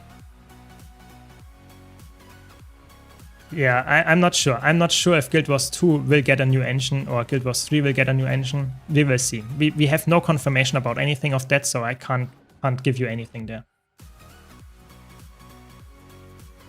I'm not sure. I think the debate about Guild Wars 3 being an upgraded Guild Wars 2, if that's a good thing or a bad thing, we don't know. I think there are so many things that you have to consider when you make a really big decision like that. I'm not sure. I'm not sure. I get those legendary starter weapon packs from the event and Wizards World. How close in a percentage am I to get the legendary? If you get both of them, I would say you are 50% there. Roughly. Yeah. So quite a lot of value that you get. Yeah.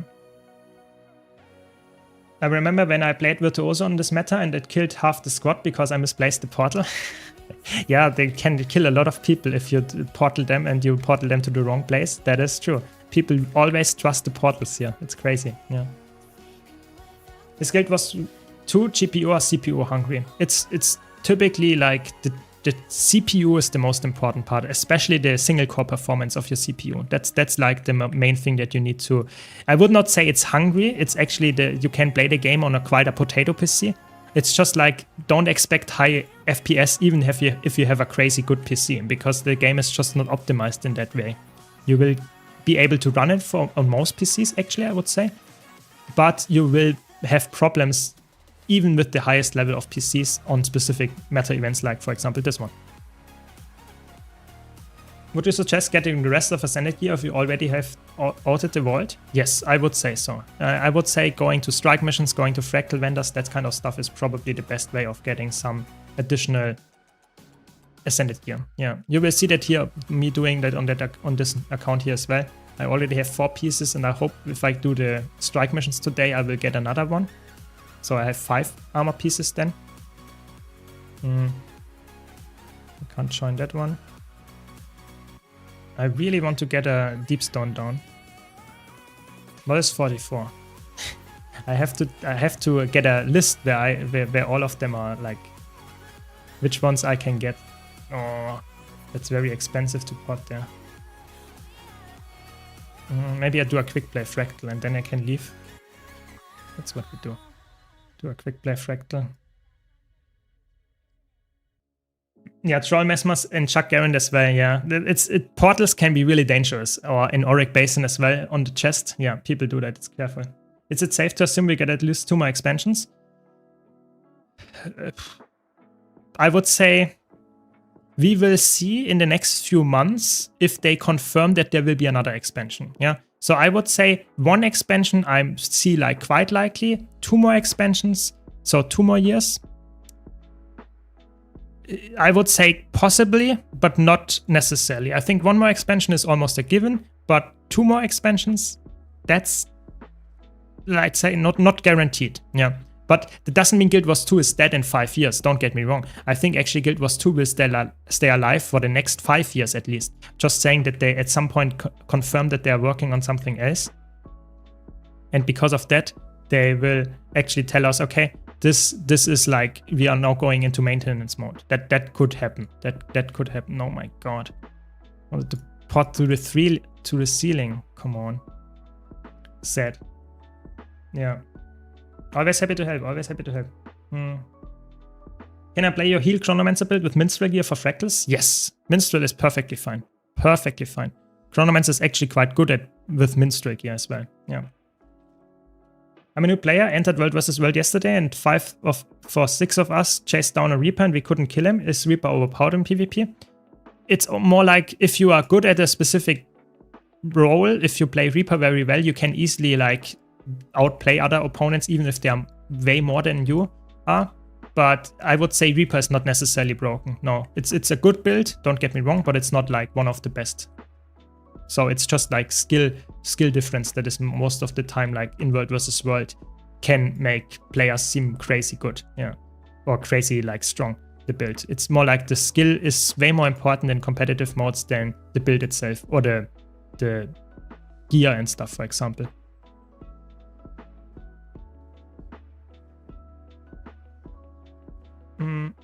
Might struggle with Minstrel if you do 99 CM. Exactly. That's the only reason why I play Harrier on my main account while doing Fractal CMs, is because of the 99 CM where I need to kill some mobs there. But if you don't do challenge modes, Minstrel is like perfectly fine. It really doesn't matter in Fractals. It's just this specific part where I would say you really want to get it on 99 CM, at least have some power in there, like not only full Minstrel. You can, if you are really fast and have a dagger equipped, you can actually kill it even with Minstrel, but it's very stressful. So I would say better go for Harrier there, but if you don't play CMs at all, then it doesn't matter. The mine can't hit you if they can't see you. That doesn't even make sense. In Guild Wars 2 it does. In Guild Wars 2 it does. Might struggle with Minster, exactly. Yeah. But that's just normal, you know? That's just normal. Guild Wars 2 has a lot of weird things. So there is one thing, for example, if you jump off a cliff and turn around in the air, you can actually jump back, you know? Did you try that in the real world before? Like jumping like that? That you turn around in the air and fly in the different direction? That is a really weird interaction. That is not possible to be done in the real world. There are some things like physically that is impossible to do in Guild Wars 2. With the mines and stuff, that is the same. But there are other things that are on top of that as well, you know. It's quite fun, to be honest. If you know the weird things about Guild Wars 2's like combat and stuff, it is surprisingly fun. It's surprisingly fun to talk about it. But yeah, it doesn't make sense that the mines don't trigger. Exactly, you can't use magic in real life. It's so weird. I don't know why. Yeah, I'm just saying, it's like there are some things that make sense in Guild Wars 2 in terms of like physics and stuff, but some of them are really, really weird. It also, like, if you ever played dungeons, there are mobs in there. It's really weird. Like, dungeons are really weird. That happens in other parts of the game as well, but in dungeons it's very noticeable. If you play dungeons and there are some mobs, and those mobs, they have a really weird pathing, because if you stealth, they actually follow you still, even though you are stealthed. So sometimes, wait, why would we go back before the thing happens?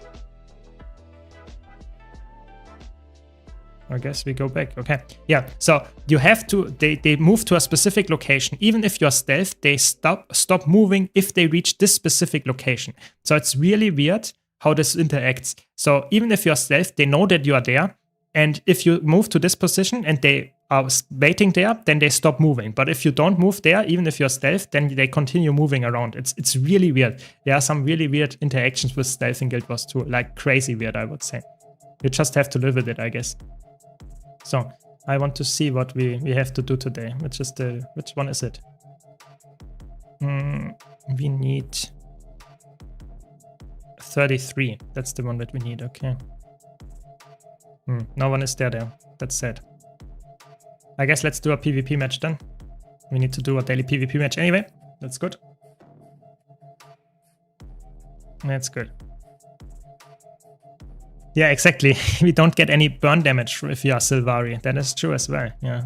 Or at least not an additional burn damage. Yeah. Yeah, I'm not ready for tier 4 fractals yet. That is true. On this account at least.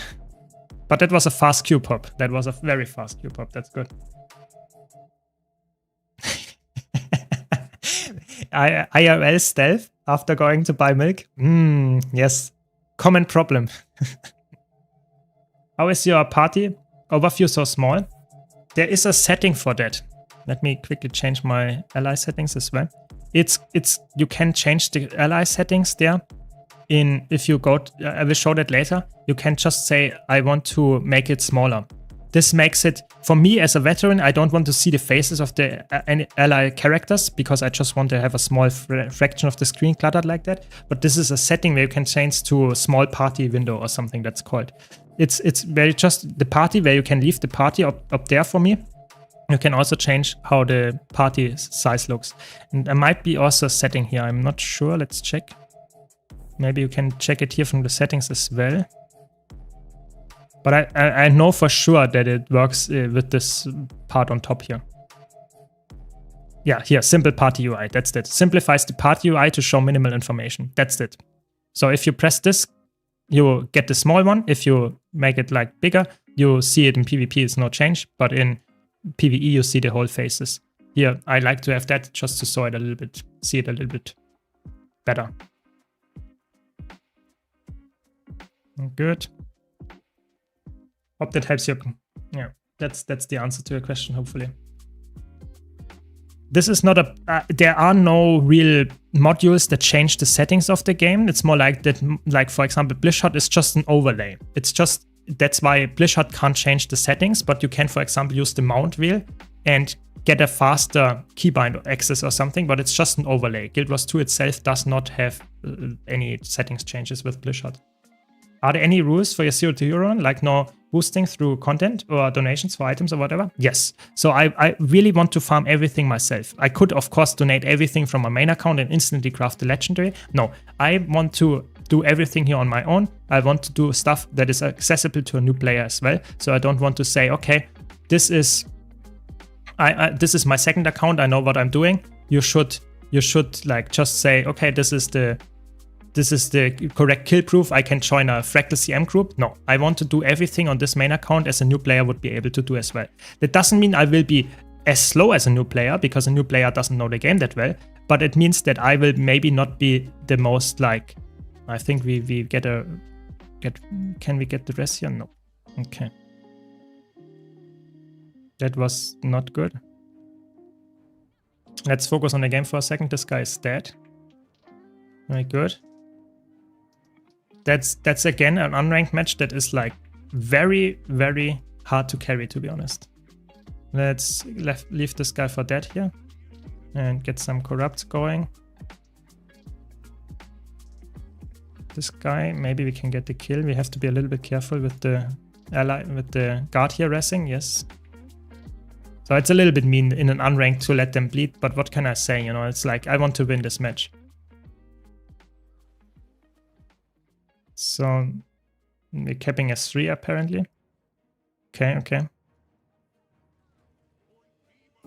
So other than that, I would say the rule is like I try to be as efficient without using anything that a new player might not have access to. That's the rule. And I want to get a legendary weapon before the end of Dragon's expansion. That's the other goal. Other than that, I would say everything is allowed or not allowed. We will see. We will see. Oh my god, this is so annoying to fight.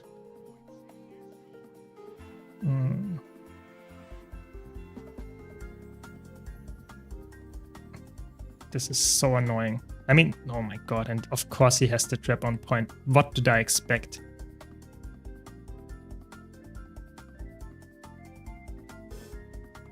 I mean, this guy will lose now. I know that for sure. They have too much like traps on point and that's it.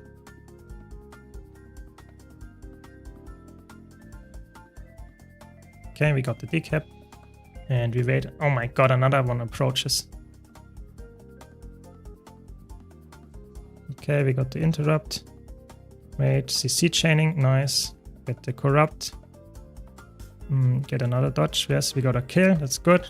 How did this guy already is at half health? That's actually crazy.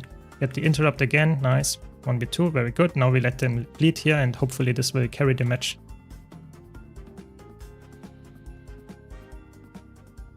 Yep. Just want to double check.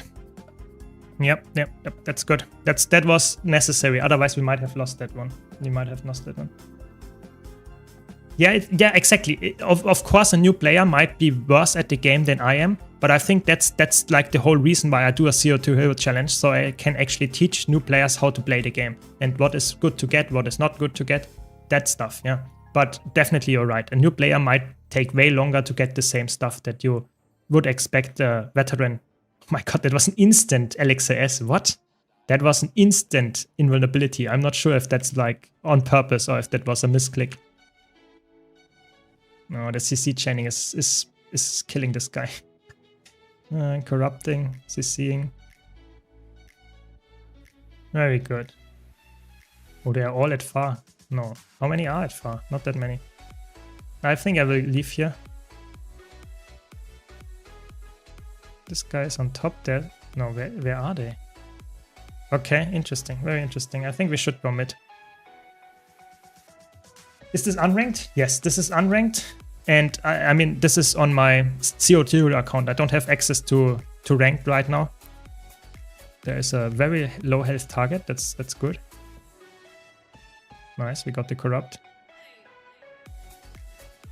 It's quite annoying. Trapper DH is quite annoying on this one. I don't have that much stability, so he will just knock me around like crazy and I can't get out of this. I will now use this to move out. Okay, very good. Stop it. I go far again. Why is my team always where I want to be? It's not good. We are just so over-rotating. It's crazy. Okay. Your 0 to hero run may be a good chance to find people for your first raid. Exactly.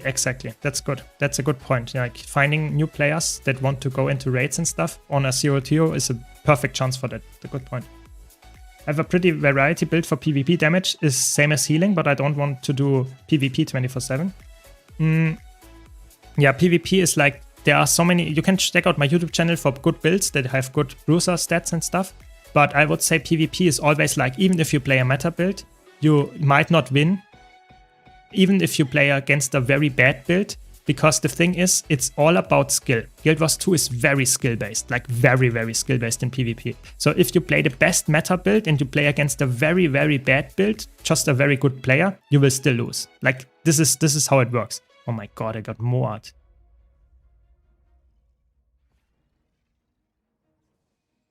I'm going to no port spot. Sorry that I can't interact too much with chat. I just don't want to lose this match for no real reason, because it's easy to win this one.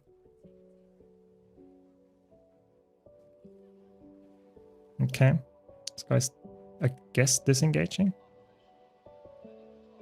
Dodge the spear. Get some interrupt. Like, the Condi transfer is also crazy if I play against a Condi player. Yeah, this guy's now dead. Very good. And okay, there are a lot of them. I mean, we win this match, I think, from this perspective. I mean, they get the Skyhammer, maybe?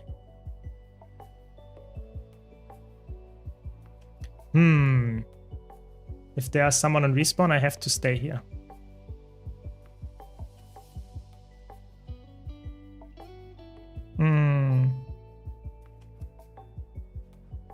I guess we will just let this guy bleed and wait until someone respawns. Because if I go back and go for mid-fight or something, then maybe someone respawns. I'm not sure if they killed someone. They killed a lot of players, and then I will get instantly decapped. Yeah, exactly. That's what I feared. Get the CC. And get some cleave. I mean, this guy is dead as well. I mean, okay. Got another one. Okay, we got... That was nice. You know, side-noting Reaper. That's how you play this build, apparently. Oh my god, I will not fight against this guy. It's annoying. This guy will get vengeance. Yes, exactly. To be careful, they have a lot of CC. And now we get some lifesteal. And oh my god, how many people are here now? 3 people. Luckily, I cleansed the burning. I had 10 burning there, if you could see that.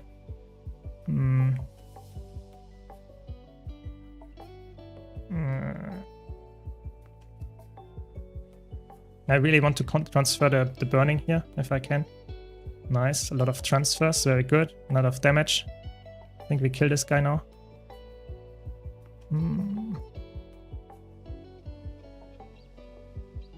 Weird builds that they are playing, weird builds. But what did I expect? It's unranked after all. Let's disengage here. I don't want to fight this. Get some cleave, nice. And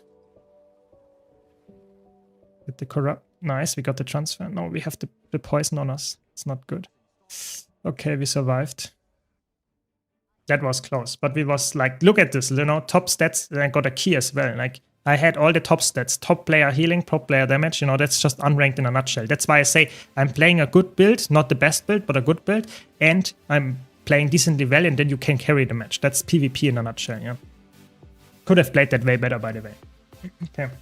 For instance, PvE, Viper is the way to go most of the time for Condi builds. Yeah, that's correct. Not all of them nowadays, but most of them. Look how many like dailies we get just from playing one match. It's really, really good.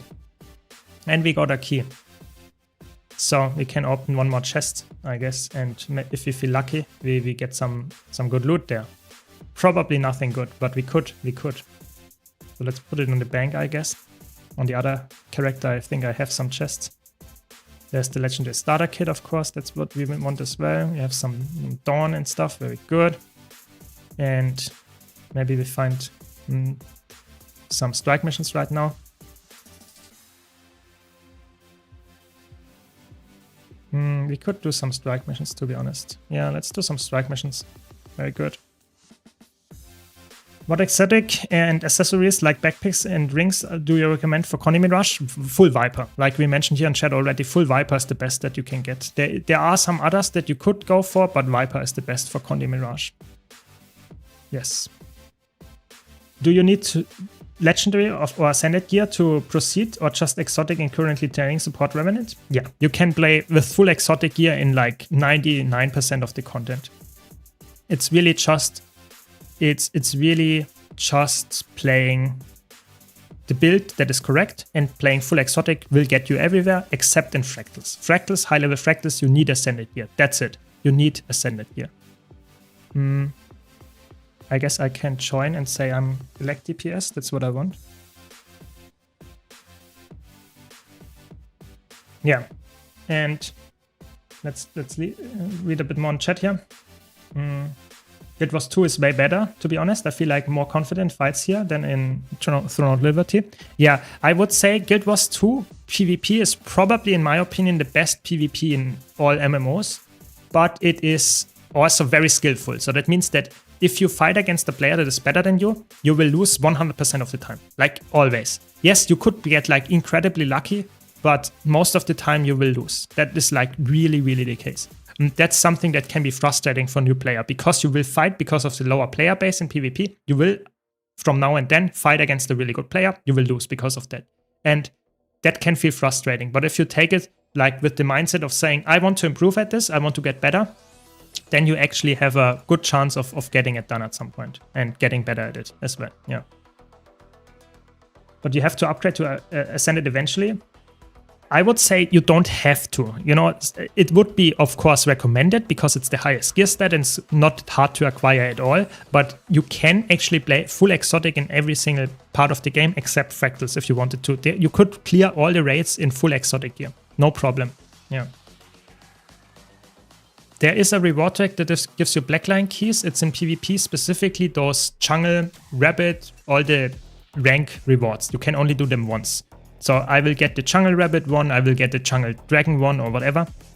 They unlock one after each other, and they will only give you one key once. You can't repeat them. So it gives me some kind of like good gold option. That's why I'm going for them, but it doesn't really matter. You can go for any reward track that gives you Mystic Clovers. That's the important part, Mystic Clovers. Like Ritualist gear? No. Get this one. Open some gear here. Very good.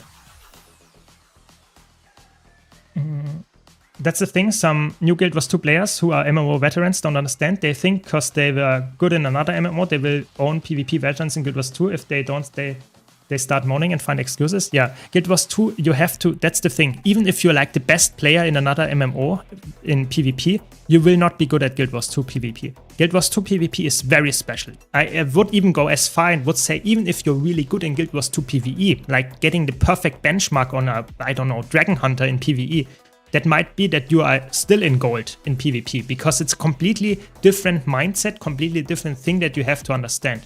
And if you are really good in Guild Wars 2 PvP, you will probably be very good or decently good in Guild Wars 2 PvE to some extent as well. Because in PvP, you need so much understanding of the game to be good at it that you will understand PvE very easily, even if you never did a boss before. That's the case. Guild Wars 2 is very weird in that regard, like very weird. But that's just how it is, yeah. Is it worth buying Ascended or grinding for it, making a pretty consistent gold every day? I would say it is worth, yeah, it is worth, because it gives you some stat increase and it's forever the best stat. So you would never have to increase your gear or change your gear ever after that. I remember when a certain big streamer tried Guild Wars 2 PvP and was expecting to beat the veterans while also being stream sniped and rage quit. That was weird, for sure. My personal feelings on PvP as a new player.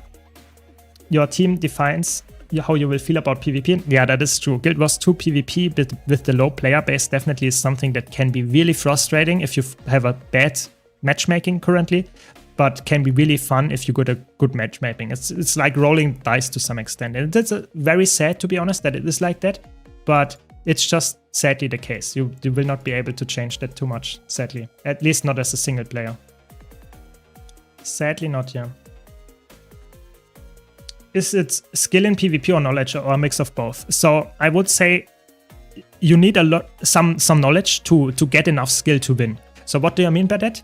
It's a mix of both, of course, but it is really important that you understand what class you are fighting. So for example, if you fight a Necromancer and you are really skilled at Mesmer and you don't know how the Necromancer attacks work, then you will lose probably because you don't know what to dodge, you don't know what the enemy build actually wants to do.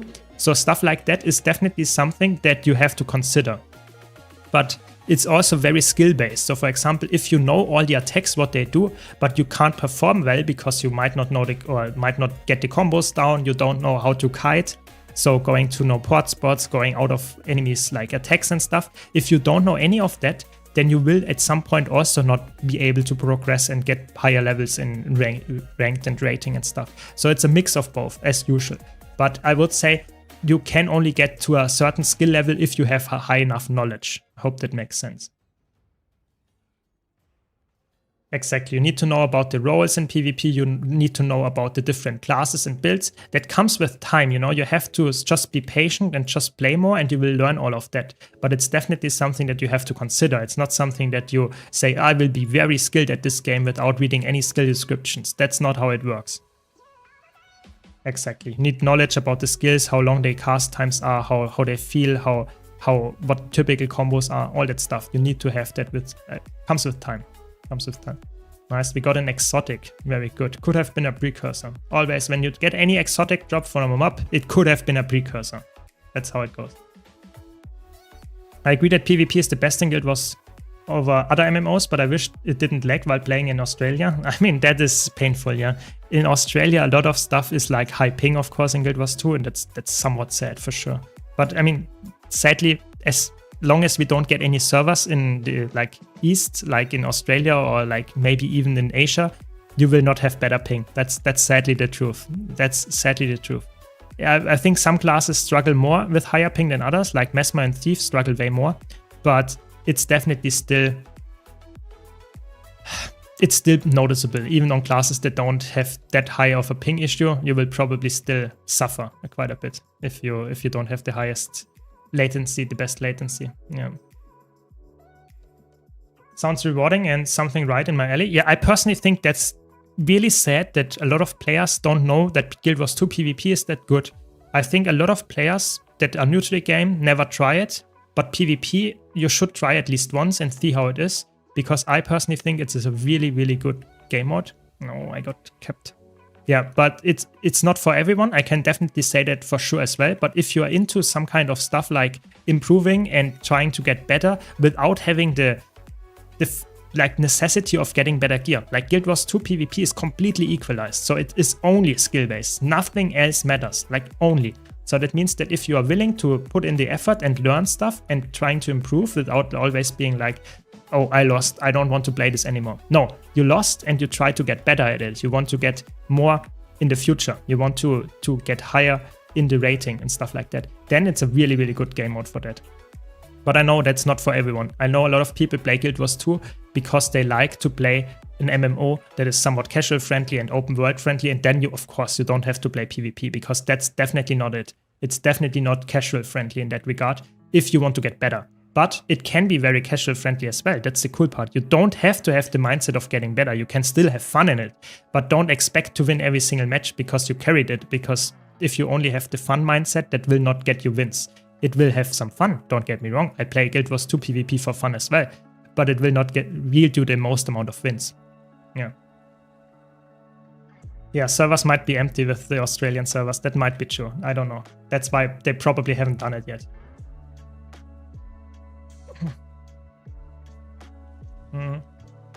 Yeah, I think it's quite sad, but instant cast is always bad with high ping. That's why I would say Thief and Mesmer are somewhat annoying to play as a high ping player.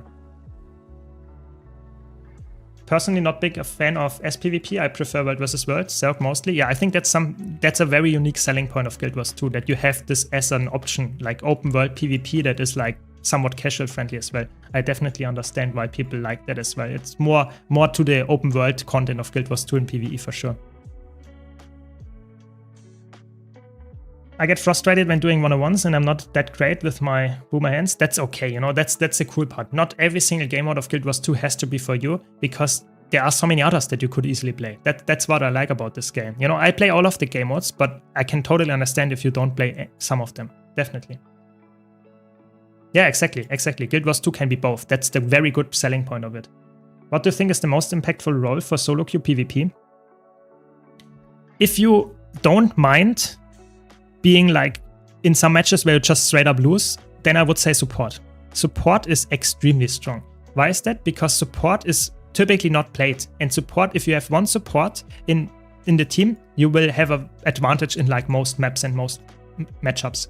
So I would say, if you are willing to play support, support can carry the hardest. But if you want to be like the person that actually deals damage, then I would say a roamer probably is the best. Like somewhat capable in team fights, but very good in like outnumbering. So something like, I don't know, Willbender, Untamed, Reaper, something that is very good at teamfight DPS while also having the chance of like winning 101s if you want to. I think side noders can be very good as well to learn the game mode, but to carry sometimes side noders can be a little bit challenging, because if you just win your 101s consistently, doesn't mean that your team wins the rest of the map. And sadly, there are 2 points in the map that are not yours, so to say. You know, you are on one, there are 2 other points. But if you're a roamer, you can cover multiple of those. If you carry the team fight, you will in the long run probably get more kills and stuff like that. So I think the best role for me personally, I think if you were willing to do it, is support. If not, probably some kind of DPS that you roams around the map. Something like that. Found you through your nice YouTube videos? Keep going. Yes, will do. Glad you enjoyed them. So be careful here. Yes, almost got the thing. Random question, but among your solo Mesmer builds on your Excel file, do you think your Celestial Chrono, Celestial Mirage is better? I would say the best one is probably Celestial Chronomancer. If you're getting all the perfect gear for it, Celestial Chronomancer is slightly better. But only because it's like very niche and like very gimmicky to get this. I would say Mirage can be more useful for most people because it's somewhat more accessible. But I would say if you have the gear for it, go for the Chronomancer build. Oh, my team is dying. No. Why are they always dying at Bone Skinner? I don't even know, you know, what is going on? What is going on here? Classic Bone Skinner. I should have gone heal. Oh no.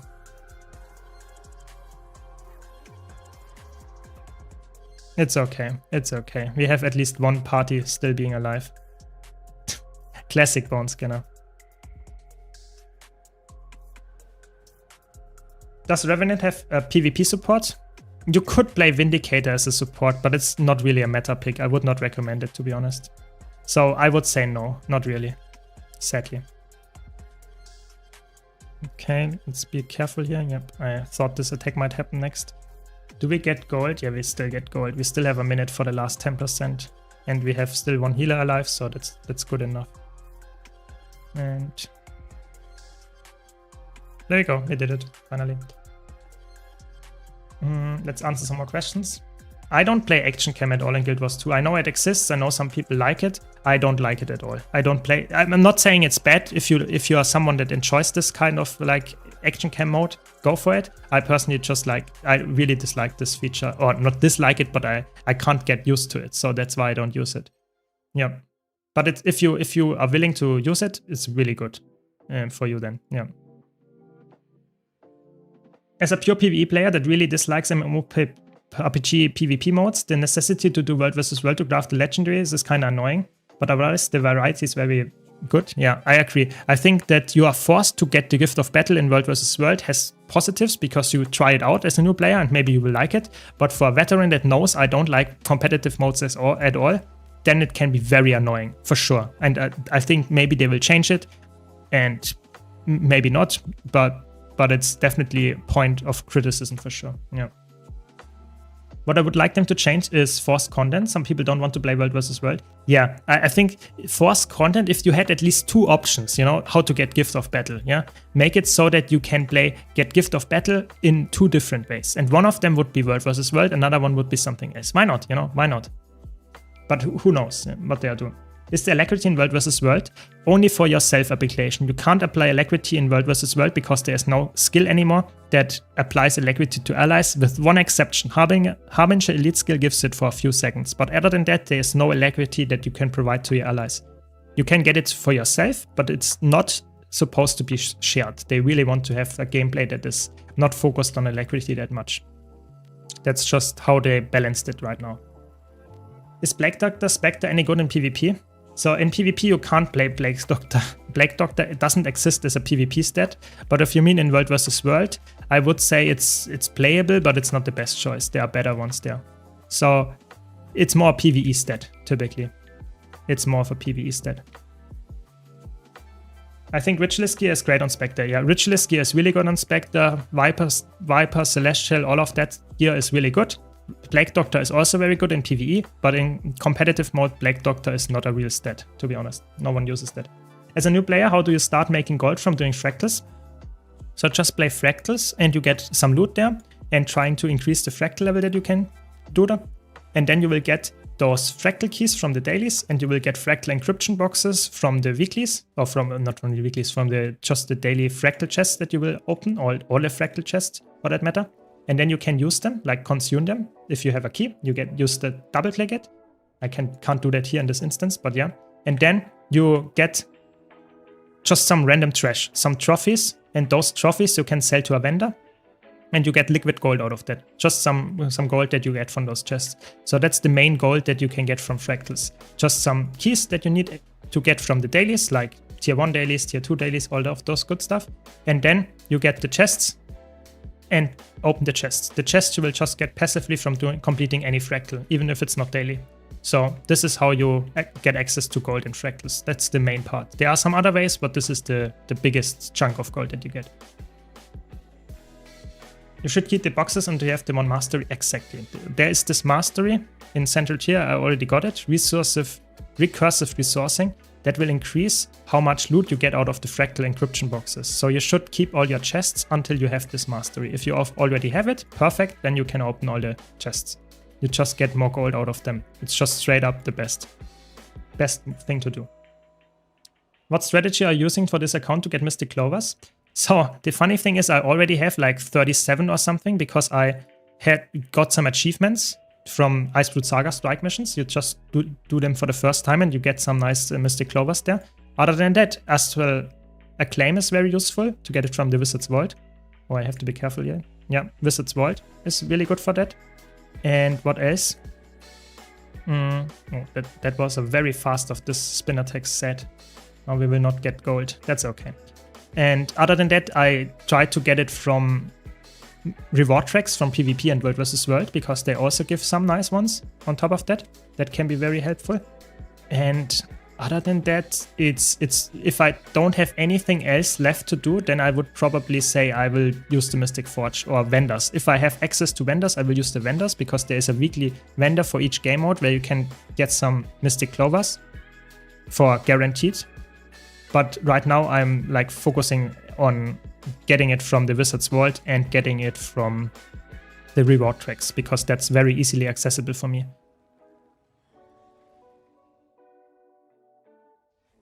What's up with the random camera changes? Yeah, sometimes there is, like, when there is a hitbox, you change the view perspective of the camera. That's just like really weird. That happens from time to time, yeah. Is Black Doctor Spectre good healer in strike missions and fractals?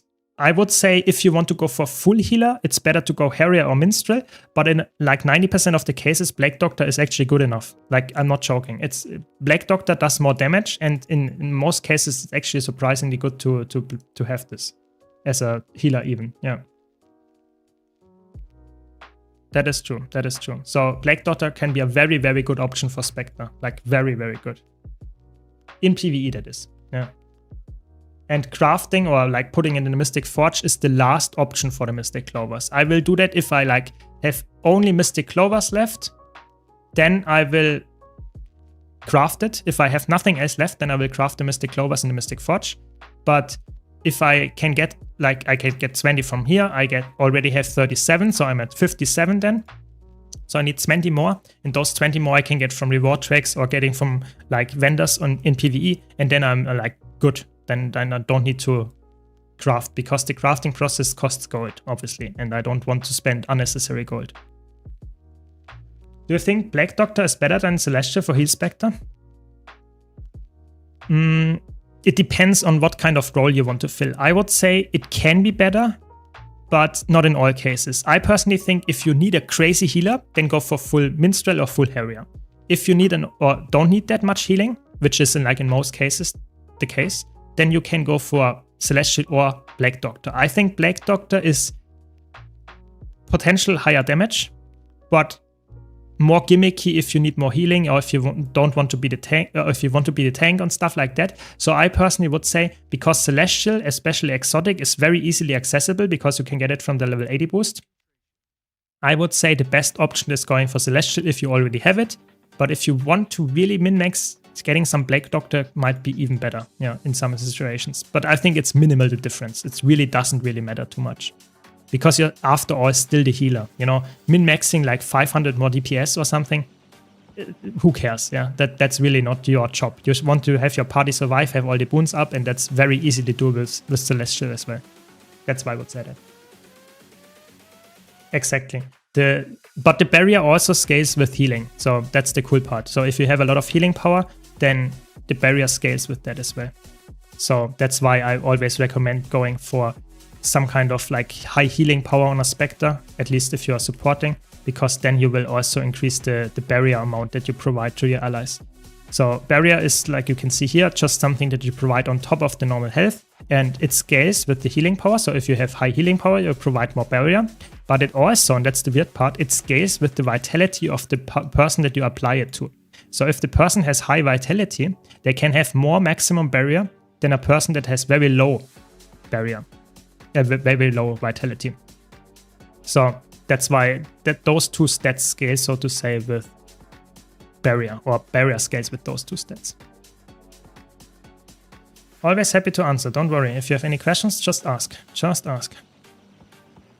I'm already buying Black Doctor gear, so I think I will try this one. Yeah, that makes sense. If you already have it, stick with Black Doctor. But just be aware, if you need more healing, Minstrel or Harrier might be a better option, because they provide more boons, provide more healing, and especially Minstrel is obviously way more tanky.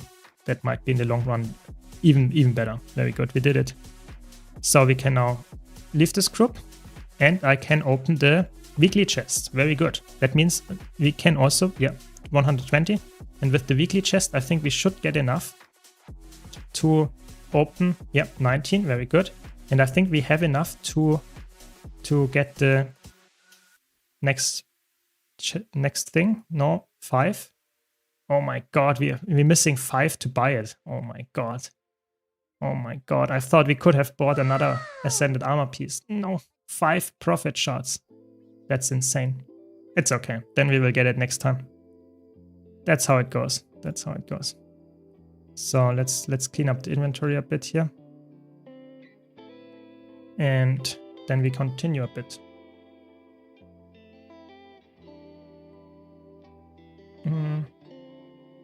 I'm liking Elementalist at the moment. Which of the specializations should I stick with? I want to play a lot of group content. Tempest or Catalyst are really good in group content. They can provide full support, offensive support, full DPS. There is a lot of stuff that you can actually provide as a Catalyst or Tempest. Those two are the best, I would say. But even Viva can be very good in groups. You should just find the one that you enjoy the most. Really find the one that you enjoy. It's really, all of them are really good. And all of them can be really, really skillful or somewhat low intensity as well, especially Tempest. Would you recommend doing Dragonstorm? Yes. I would do it in a squad. I would not do it publicly. Publicly is doable, but it's better to do it in a 10-person squad. That's the fastest. Yeah, I would recommend doing it. It's good gold per hour. I wish a pure healer could output a bit more DPS. The difference is so large. In most other MMOs, healers can do like 20 to 40% of the full DPS's damage. Yeah, DPS chrono or healing chrono is low, but you can play a Celestial healer. Then you can reach like 10k to even 20k DPS with Celestial Scourge, which is obviously half of the DPS of a normal DPS player. So yeah, you can get that. With the Celestial Scourge, for example, have still crazy good heal. I have a guide about this on my YouTube channel. I would recommend playing that then, if you like that. Can you show me your arc DPS, how I can see my healing done? So you have to go to your settings, like your options, and then you can go to extension and the healing stats. In the healing stats, you can see all the nice healing that you did, all your attacks. If you don't have this extension installed, you can just use the self stats and not this one, self skills. And then you can select here friendly. If you select friendly, you can see what the attacks, what kind of healing was done to what you did. That's only your own skills. It doesn't heal the allies, it's only for yourself. So if you want to see that, that's for your allies, that's in the base arc DPS. But if you want to go to the extensions, there is an extension called Healing Stats add-on, and then you can select what the peers were doing, so you can see how much healing those V2 did here, or how many, what kind of skills were the best in terms of healing output. Stuff like that. Yeah, so this is an extension. But if you want to know all the details about it, be sure to check out my Arc DPS guide on my YouTube channel. I have a 30-minute long video where I show how to set it up, how to get all the add-ons, and how to make them useful. That's way more concise and way more helpful than me here talking about it without having any script or something. Hope that helps. Thanks a lot, Trunks. Really appreciate it. Thanks a lot for the tier 1. Thanks for the support. Which healer would you say is the most fun while being really good too? I think it's Chronomancer for now. I think Chronomancer is so versatile, it's so strong right now. That's why I would say it's, for me, the most fun and really, really good builds to play. It's a lot of rares, a lot of Ectors, very nice. And let's sell some more stuff. We have so much of those Ascended, this one is so much chunk, and we have so much Eternal Eyes already as well. It's crazy. Okay, let's use a Blackline chest, maybe we're lucky, maybe we get something good. No, we don't. Okay, who would have thought? Let's just get some random stuff that we don't need and just sell it at DP, I guess. Very nice. Nothing from the chest. Just the usual, just the usual. Do you think Support Tempest is still good in PvP after the nerf? Yes, it is still very good. It is probably still the best healer. I'm not 100% convinced, but it's maybe Spellbreaker is even better now, but I think it's still very good, and I like to play it a lot. If you're into that kind of support gameplay, I think Staff Tempest is still a very, very good pick. Yeah, let's put all of that in the bank. Very good, and that as well. Full bank, put it to the other character at some point. And now what did we do? We missed some. Maybe we can get a Deep Stone Fractal or something.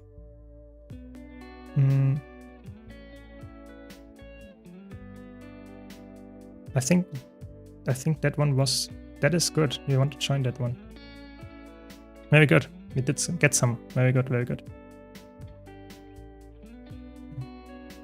Let's catch up on chat in a second. I'd recommend you combining barrier and healing in one window. That is a good point. That is a good point. Good point. Which not pet build would you recommend for someone who is playing with only one hand? Either you play probably Unload Thief is very easy to play because it doesn't have a pet, or you play my low intensity Power Reaper. Those probably are the best options, or maybe Hammer DH, Hammer Dragon Hunter. Those three are very low intensity builds. I have a whole series on my YouTube channel about that, but I would say if you don't like pets, Like the power Dragon Hunter with Hammer is very, very strong. And Unload Thief is really good. And yeah, Reaper, Power Reaper is also very, very good. Those three, I would say, yeah. Scrapper is fun for PvP, that is true, but it's not definitely not meta. Scrapper is like a little bit pushed out of the meta, but if you like Scrapper, it's a really good build. Yeah, really good build. I like Scrapper as well. It's a fun concept. I like that. Yeah. Yeah, support Spellbreaker is good in World vs. World as well. That is true. That is true. What would you say is the most flashiest and fast combo class is back? Oh my god. How did I did not swap that. I have to swap to my Agony Resist gear. That makes sense. That makes sense. I was wondering what was the problem. I was wondering what was the problem. Now we have it. There we go. Now we should not have a problem. Look at the difference. Like no healing done at all. Very good. No damage done. So the most like fast and flashiest combo and class is probably some kind of like Catalyst. Like going for a Catalyst build that is really high. Did I just like kill myself again? Oh my god. What did I do? Boosted. Completely boosted. But yeah, I think Catalyst is very flashy because of all the AoEs that it spams, especially if you play with Spear. That is probably the best one. Other than that, Willbender is very fast. It's not as flashy, but it's very fast paced. What else do we have? There are so many builds that you could play, I would say, that are have a lot of visual clutter on there, like Catalyst for sure. And it's also very fast paced. If you play, for example, Dagger Catalyst is very like spammy and fast paced, but Spear is the same. So yeah, there are so many. Just choose a class. Let me know which class you want to have that, and I can give you an answer to that. But it's really like every single class has a spec or a build that is very flashy and somewhat fast paced as well. Always happy to help. What are you using to highlight your cursor? It's Blishot. It's Blishot. It's a module in there, mouse cursor add-on. That is the one. It's in Blishot. Legal third-party add-on that helps me to see my mouse better. What about Pistol Thief? Exactly, that's what I meant. Unload Thief. That's what I meant. Pistol. The attack that you spam there is Unload. Yes. Catalyst is an elite spec for Elementalist. It's an elite spec that is like core Elementalist with another button. And another button gives you an AoE field that makes some crazy like attacks happen all the time. So you can spam it quite often. That's the whole gimmick of this spec. Yeah, Virtuoso has some flashy effects as well, that's true. Like almost every elite spec nowadays has that. I would say the Heart of Thorn specs are probably the least flashy. The Path of Fire ones and the End of Dragon ones, and definitely also the Visions of Eternity ones, they are actually quite flashy. Not all of them, Paragon not, but most of the others, yeah. Can we see ranking in PvP and inspect the players? No. You can see the ranking if they are in the leaderboard. So in the leaderboard, you can actually see how high they are rated, but you cannot see how much rating the enemy team players have, and you cannot see what build they are playing, at least not for normal people. Only for if I can spectate as an ArenaNet partner, I can spectate PvP matches, monthly ATs for example, and then I can inspect the build that they have, but normal players cannot do that. Spear Mirage is the flashiest. The whole screen turns pink. Yeah, Mirage can also be very, very flashy. Like or any Mesmer build that uses Spear. That is true. Spear on Mesmer is very, very flashy. When did you start to play the game? How many years ago? I started playing the game like 13 years ago at this point. But I have to be honest, back then I was like playing like for a month and then I quit again. So I started really playing the game like in 2015 or something and slowly increased how much time I played. Like on my main account, I have like 13k hours and I played most of it. Oh my god. That was close. That was way too close. But yeah, on my main account, I played 13k hours and I played most of it like after 2016, after Heart of Thorns came out. That was when I started enjoying Guild Wars 2 a lot. Before that, it was like, I played it, but not like insane amount of hours, so it slowly increased. What advantage do you think Troubadour will have over Chronomancer besides Distortion Share? You have amazing access to Boon Extension, way better than Chronomancer. and you have, in my opinion, very good access to Barrier. Those two things are really, really like unique to Troubadour over Chronomancer. Don't get me wrong, Chronomancer already has some rune extension, but not as much as Troubadour has. And you will not have the crazy amounts of Barrier. Like Troubadour has very easy Barrier access. So you can now be, so to say, a Barrier healer instead of a normal healer, because you have something with the Rival 5 and your Flock rune. But other than that, you don't have any Barrier, and Troubadour has even more Barrier than that. Yeah. Gear Inspect is something that Guild Wars 2 needs, in my opinion. So we have a Fashion Inspect, but we don't have any Gear Inspect, and that is for a reason. ArenaNet really fears toxicity coming out of that. If that is a good thing or a bad thing that they don't have that, that's very debatable, but I think they will never include it. Gear Inspect, I think, will never be in the game. That is against ArenaNet's policy of having very like casual friendly game. I can say, for me, Gear Inspect would be a good thing, but I know a lot of people will not like it. So I personally think it highly depends who you ask, and I just tell you it will never happen. I think ArenaNet will never go and change their policy on that. Never. And that's why I think it's quite likely that we will stick like the current state forever. Yeah, Build Inspect would be maybe the way they could do it, but Gear Inspect will never come. So if you can see that I'm currently not running 6 rune of the same, that will not be able to be visible for most people. That is just not possible, sadly. Yeah. I tried to play Guild Wars 2 with a phone. Is there any other build besides Pistol Thief, which I need to just press 1 to 3 buttons to play? So you can play Dragon Hunter, like Hammer Dragon Hunter just needs the auto attack if you want to play it. This is probably other very easy builds. You could easily play also Rival Mechanist with only auto attack, and then you only need 1 button as well. But those 2 builds probably come to mind the most, yeah. At least the best ones, yeah. I would like to play a healer and have discovered that there is even a bow healer class, the Druid. Is it overall viable? Yes, it is. It is not the easiest class to get into, but it's definitely viable. Not necessarily in fractals, but in raids and strike missions, it's a good build, definitely. Does Barrier block the damage for Necro Shrouds because heal does not benefit Shroud? Yes. If you get Barrier while you are in Shroud, you will block the damage before that. That is correct. That's how it works. You can't see someone's build. People posting their role in chat. Kinda cringe. Yeah, I mean, you can't join as a healer and have full Berserker gear and have no healing skills at all in the game. Yes, you can do that. Is that good? I mean, that's what ANET wants. I would say it would be better if we could at least guarantee that the healer has at least some healing power and can provide that role. I mean, it is what it is. It is what it is. I'm not able to change this, so I will live with it, but I agree that it is something that would, at least for me, improve my quality of checking if someone is actually filling the role that I want to be filled from this player. Yeah. They might nerf it. Yeah, they might nerf it. That is true. That is true. Did we did it? Yeah, we do it. Very good. Guild Wars 2 is really special to me. I'm still new and all, and I'm honestly super lost, but I'm just loading in, playing and having a blast. Perfect. You know, that's the thing that you should enjoy. Playing a game, and you don't really need to be the best at anything, you know, just having fun and enjoying the game, you will get better at it, you know, just if you are watching a stream, you are listening to me telling you what to do, what maybe not to do in the game, and you will slowly hear that from other players, experience it yourself, and then you will get better. So you will not be as lost in a year from now.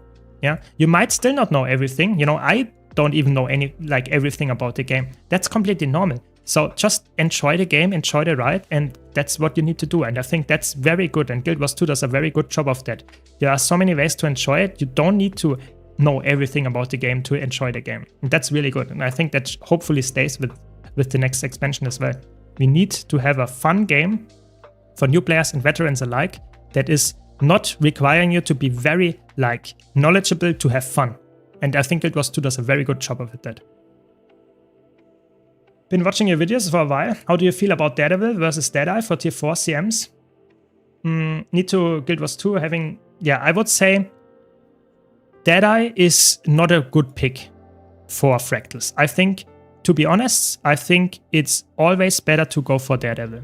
Why is that? Because Daredevil has better cleave and is a power DPS build, and you can play it as a Condi build as well. I think Deadeye is very niche, you can make it work, but I think Daredevil is just straight up better. You can play Dagger for Condi build or even Spear, or you can play as a full power build with Staff and have good cleave. And that's what you need. You don't want to run a rival or something in Fractals where you have no cleave, because in a lot of tier 4 Fractals you need cleave. And in CMs that might not be the case, you can play an Unlord Deadeye or a Dagger Deadeye there.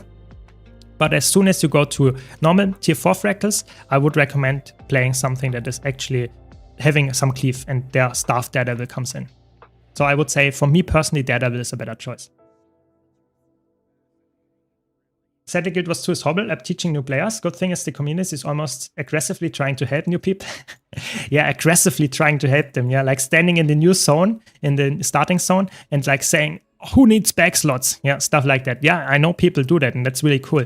So I would say that Guild Wars 2 has dire needs of tutorials. Like, there are some in the game, don't get me wrong, but we need more of those.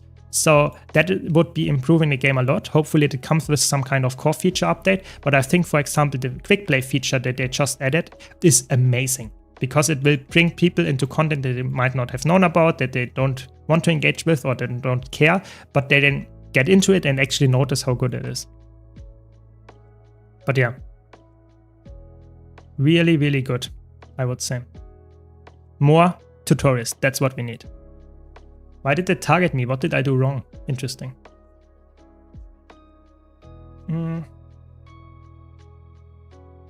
Literally happened to me.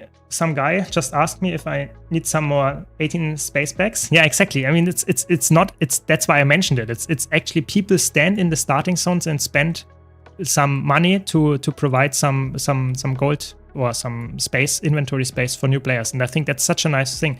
And I will obviously try to make new player content and guides and stuff on my YouTube channel as well. But I think we need also a nice, helpful community in the game itself. So if you have a question in Lion's Arch and just ask it, I think people will answer like all the time. It's really, really cool to have that. Yeah, I hope we get more than. Ironically, not having gear check forces the community to find some workaround. Yeah, I think ArenaNet having a policy like no gear checks, no toxicity features like experience, like kill proof feature or something like that, forces the community that wants to have features like that to use toxic features like a website or something, and you have an even bigger spread of experienced players versus new players that want to get into content. I definitely see that argument. Is there a way to fix that? Not without changing the policy, I would say. And I'm not sure if they will ever do that. So I think it's a debate that you can make and that you can say, okay, this is something that they should change. But if they will never do it, I'm not sure if the debate is actually like worthwhile doing. But I definitely see the argument, like I said. Yeah. Do you think rune extractors are worth from the Wizard's World? I would say for most people, they are only worth it if you are like really, really in dire need of getting that. But I think it's like an item that is a good item if you don't have the permanent contract, of course. But for most people, I would say if you have Astral Acclaim lying over and have nothing else to spend it on, then I would say it's a decent item to purchase. But I would not say it's a priority item. I think there are so many better items there. And I will maybe get it on this account, but it's really like, I don't know, it feels like quite expensive. It's like 1 gold for that item, because that's the different thing that you would get infinitely. So it's 1 gold for that one. I would say spend it if you know that you have nothing else here to purchase, but I would never say purchase this as the first item. So I think for a new player, yes, maybe get 1 or 2, but not get like in all of them directly in the beginning of the Wizard's World. I got 50 gold randomly from a player when I was fairly new. That's very nice. That's crazy, yeah. Even though it's a kind of thing to do, it's ruined the fun for new players. Yeah, of course, don't spoil them too much. Don't send them a legendary or something. But I think some new backsplays, I think that's a nice thing. Like, that's not a big spoiling, to be honest. I think that helps new players to actually to have more fun and enjoy the game, not having to inventory manage like every second of after they got some loot. I think that is good. Is Spear no longer viable on Elementalist? Yeah, it's not really good in PvE as a full DPS build. It's just, you can play it, it's viable, but it's definitely not the best pick anymore. That's just the sad truth there. Yeah. Quick tip for new players, just go Divinity Reach and complain about backspace and some veterans will send you bags. Yeah, something like that, exactly. I'm a new player. I've been watching your stream for the past 2 hours. Thank you for all the information you shared. That's very good. That's what we want. I want to help new players. That's the main goal of this stream and all my content on Guild Wars 2 is helping players, new players, veterans, whatever, and having fun in the game. That's what we need. We need more players playing the game. We need more players being like positive about the game and engaging with the community. That's the main reason why I play this game for so long and make content for you, because I really like this game, of course, and I want to help it get even better than it already is. If I found a new player struggling with inventory, you usually send them 18 slot bags. That's very nice of you. That's very good. That's what we need, more players like that. There's so much stuff going on, it's definitely overwhelming. Yeah, as a new player, there is so much stuff that you can experience in the game and you will probably get overwhelmed with. Yeah, it's just so much. But you should see it positively and say, okay, there is so much stuff that I can experience in the game. So much stuff that I have to do. I will not complain about the game being like, I'm done with it already after like 2 weeks. No, the game is playable for 10 years and you might still experience some new stuff. And I think that's really good. You know, a lot of veterans always complain there is not enough content coming with the next expansion. But for a new player, you have like years of content ahead. And I think just because of that, I think the game is an amazing game to play. That's what I want to mention here. Yeah. When are you getting a parrot? It's a good question. I have not thought about this yet. I have not thought about it. You only would need to implement a prompt, like if you ever have a question, use ask map chat and people will guide you. That would be one of the best ways to make a tutorial in the game, actually. Good idea, yeah. Of course, they don't want to have people spamming map chat and no veteran wants to go to the map anymore because there's so much questions going on. But I think that would be a decent idea, yeah.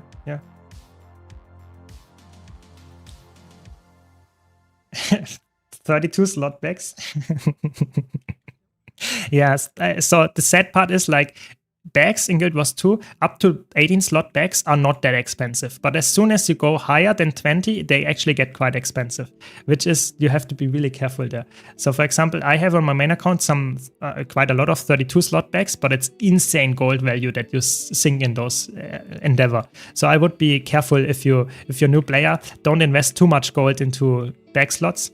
You will be better off like investing time and trying to understand what kind of inventory you have to clean, or how to clean your inventory. But this is like the more important part, I would say. There we go. We did all the dailies. Very nice. Very good.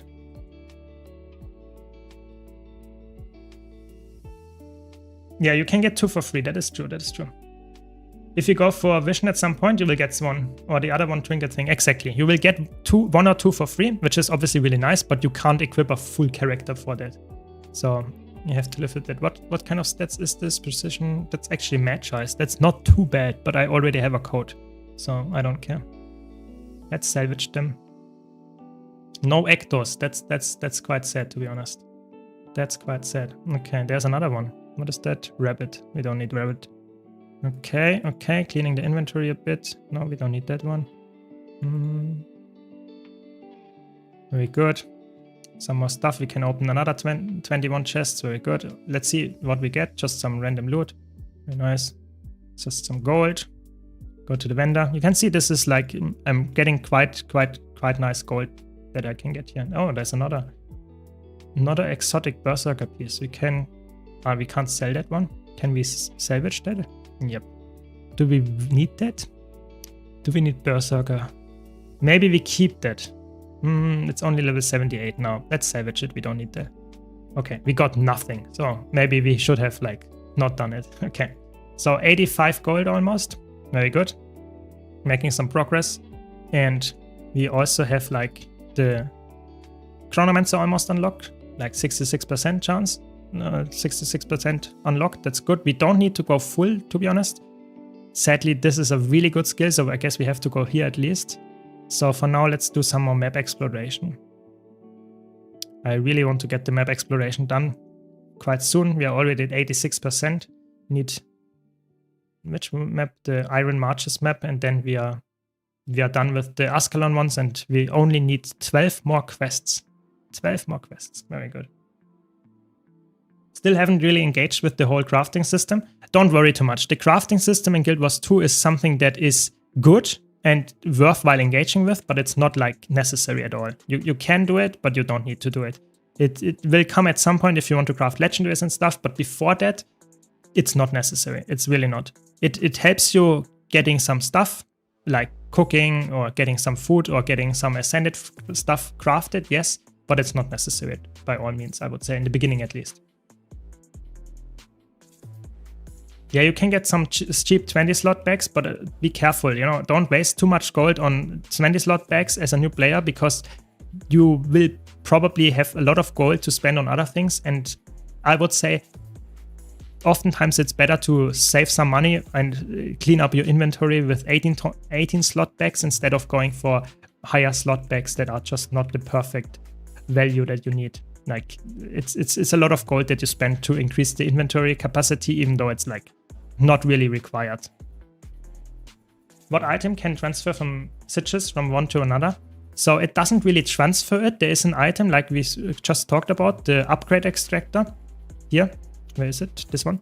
The upgrade extractor extracts an item and you can then put it on another item. So it doesn't transfer it. An item like that does not exist, but you can remove it from one item without destroying the item, and then you can, without destroying the upgrade either, and you can then get some, put it on another item. Yeah, that's how it works. That's how it works. There is also a permanent one, yeah. There is also a permanent one. It's very expensive. I have it on my main account, but I would not recommend a new player to ever get this. It's really not like worth it. It costs multiple thousands of gold. It's not something that I would say is a must-have item by any means. You can't buy ascended gear, right? You either craft it or it drops as loot. You can actually buy it from vendors. I did it last stream in the Eye of the North. You can get it there. Or you can buy it from fractal vendors or raid vendors, but you need the currency for it. So you always need to farm a specific part. You can also play PvP, you can play World vs. World. All of those give you access to ascended gear, but you need to play those game modes and get the currency there. Or you can craft it, or you can be lucky and it just randomly drops on some specific encounters as well. Yes, that is true. But it's not like you can't sell it or purchase it from the TP. That is the important part, yes. Yeah, from vendors, but not from the trading post, exactly. So vendors in PvE can give you that, but not from the trading post. Exactly. No, they got me into combat. Oh, I wanted to get the point here. Maybe the fastest way, you know, it's the logging out, logging in, because then you're out of combat and instantly pressing F. Very good. Fast way to get out of combat. Just logging in, logging out if you have a fast loading. That's good. Welcome, Half. Welcome, welcome. Glad to hear that, Hen. Glad to hear that, Hen Nasty. Always happy to help. Always happy to help. More content to come up. I can tell you I have some really spicy videos prepared on YouTube. So even the veterans might be enjoying the upcoming videos quite a lot, to be honest. Okay, let's activate the other marker pack because it tells me which kind of thing I have to put in. Because here you have to look through the rubble, get some kind of old relic, and then you put it in the correct, I don't know, tomb, and you get quest progression. So I really want to put it in the correct one. And it's just, that's why the Thieves module is so good. You know, I know everything about how to get this quest done so fast. It's really, really good. No, he hit me, the archer. Yeah, the Wizard's Vault is obviously also very good. But of course, the Wizard's Vault is limited. You can only get 3 pieces per season for the armor and 1 weapon, so it can be not enough for you to equip your full ascended gear. With Bunker Scourge in PvP, is it OP enough that button spamming works in lower ranks? Yes, Bunker Scourge is got a little bit nerfed last week, so it's not the most useful anymore. I would say you can still play it, but it's not as good anymore. So if you are looking for a very button mashy build, probably like Sage Tempest or something like that is probably a little bit better, to be honest. Because Scourge got nerfed quite hard. Yeah. always wanted to know, do you have a favorite profession or does it always change? I always change my favorite profession. Right now I like to play Mesmer because it's really strong, but it also depends heavily on the game mode. It really does. For me personally, I think it's more about playing different things all the time and switching around than sticking to one class. I would get bored all the time. So I really like to try out different things. Yeah. So can't give you a definite answer. What's my favorite profession? Lower ranks PvP is flamethrower scrappers still a thing? Yeah, people play it all the time, even though it's not like, I would not say it's a good build. You can play it, don't get me wrong, but it's not the build that carries you in a higher rating. So if you have fun with it, sure, play it. It's quite easy to play as well, but it's not like a build that I would say, oh my god, I can't win against this. Yeah. So the same goes, for example, for Trapper Dragon Hunter. Yeah, like putting all the traps on the node, players die to that all the time in low ranks. Does it mean it's a good build? It depends who you ask. Yeah, I would say good build is something that is working in the hands of veterans as well, and not like, or working in the hands of like players that are somewhat, oh my god, this guy is, you have to be careful. This is like very aggressive and killing me then. But yeah, definitely something to consider, but I would say still works. Flamethrower Scrapper, yeah. Does the upgrade extractor work on exotic gear? Because it doesn't allow me. So there is be careful there is an item. There is, how is it called? There is an infusion extractor, and an infusion extractor in fractals only works on ascended gear, because only ascended gear can have infusions. Yeah. So, oh my god, that was like almost no progress. Other than that, there is the upgrade extractor, which extracts the upgrade, so the sigil and the infusion, as far as I know. And that means that you can use it on exotic gear as well. That's the thing there. Hopefully that helps. Yeah. I can do the rotation of Power Virtuoso and Condi Mirage, but in open world I'm dying so fast. Do you have any tips? So if you are struggling like crazy, then I would say the best part of like playing a solo build, because solo builds are made for being like very tanky and surviving on their own. But in open world, if you're like in a group, I think it's better to just try to dodge attacks that might kill you, because in open world, even if I play a full Berserker Elementalist with like 10k health, I can still survive because I know what their attacks are. So just trying to understand what actually killed you and how to improve and how to not die next time to the same attack, that is always very good. But if you still struggle and you want to not play a solo build but a little bit more tanky, you can still always go for tankier food, going for tankier stats, like going for Marauder instead of Berserker to get some vitality. Getting a Jadebot core can help a lot because it increases your vitality passively if you don't have that yet. Stuff like that. But I would say if you really struggle and you're always alone, then typically the best thing that you can do is going for a full-fledged solo build. Those are amazing. I have a lot about those on my YouTube channel, and they can help you a lot to succeed as well. Just dodge summer. Yeah, I'm sorry. That sounds like a very toxic comment to make, but if you are in open world and know which kind of attacks are very deadly, then you can sidestep them or dodge them. And even on a full Berserker Elementalist, you can survive like crazy. Yes, on some fights, you just need a solo build because that's just not made for being soloed. But that doesn't mean you will not be able to do it on Elementalist. You just need a different build for that. Stuff like that. But yeah, you're right. It's mean to say just dodge. That's not helping a new player. That's true. What is CO2 Hero? That means that I start from scratch. I have a main account. I played 13k hours on that.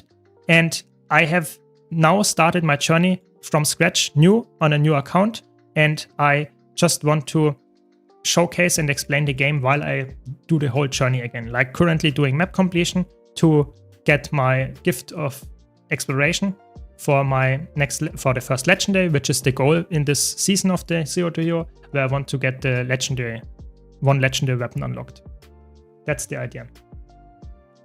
In open world, it's a bit easier to stay alive, but solo is so difficult. Yeah, exactly. That's why in a solo scenario, you would probably go for a solo build most of the time, because those are perfectly optimized for that. Not only in terms of sustain and surviving, but also about getting enough boons for themselves to get enough damage. Because if you're playing a full DPS, like let's say Weaver, full DPS power weaver doesn't have any access to any good boons, you know, and you want to have quickness, or you want to have might, you want to have fury on a power build, so stuff like that. And that will come with time or with like practice, that you notice that yourself, or you just follow a guide that I explain it on my YouTube channel, where I explain why I take this trait, why I use this gear, and then it should actually be helpful for players to adjust it in their own way as well.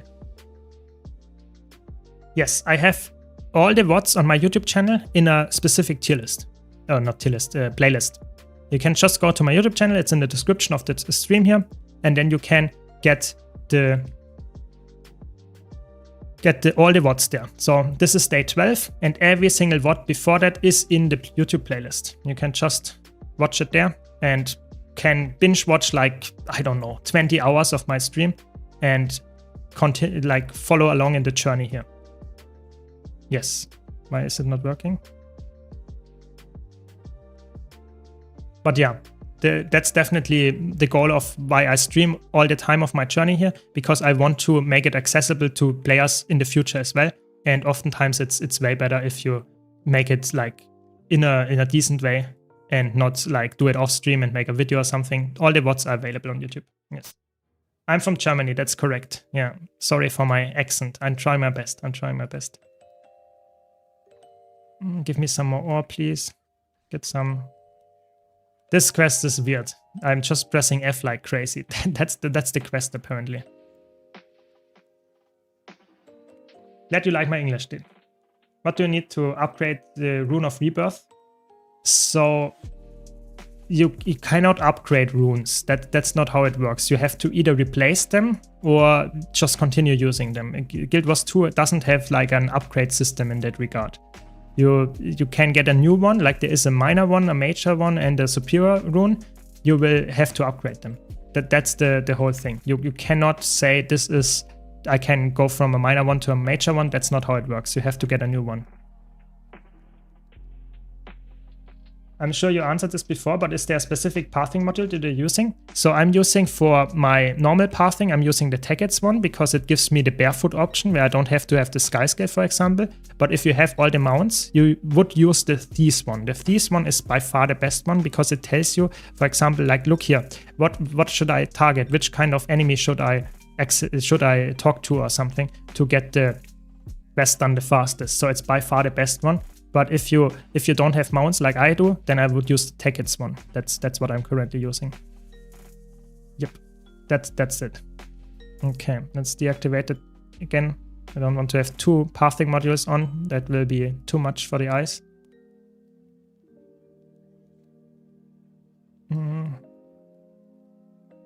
Yeah, I mean, I'm trying to improve my English by just talking more. That's the whole idea. That's the idea. You need to do the build, which is the solo Mirage build on YouTube still available? Yes, I have multiple solo Mirage builds and all of them are still valid. There might be some trait changes, but if you choose exactly the same traits, then you will still get the same result. So if you always want to know if a build is still up to date, I have a spreadsheet. You can type !builds in the Twitch chat, and it's also in the YouTube stream in the description. And there is a spreadsheet, and in this spreadsheet are all my builds listed that I ever done on my YouTube channel, and you can find them there. And in there is always a comment that says, is this still up to date? Is this like useful, or is there some changes to it? And then mention that in that comment all the time. So that should help you to see if that build is still viable. Yes.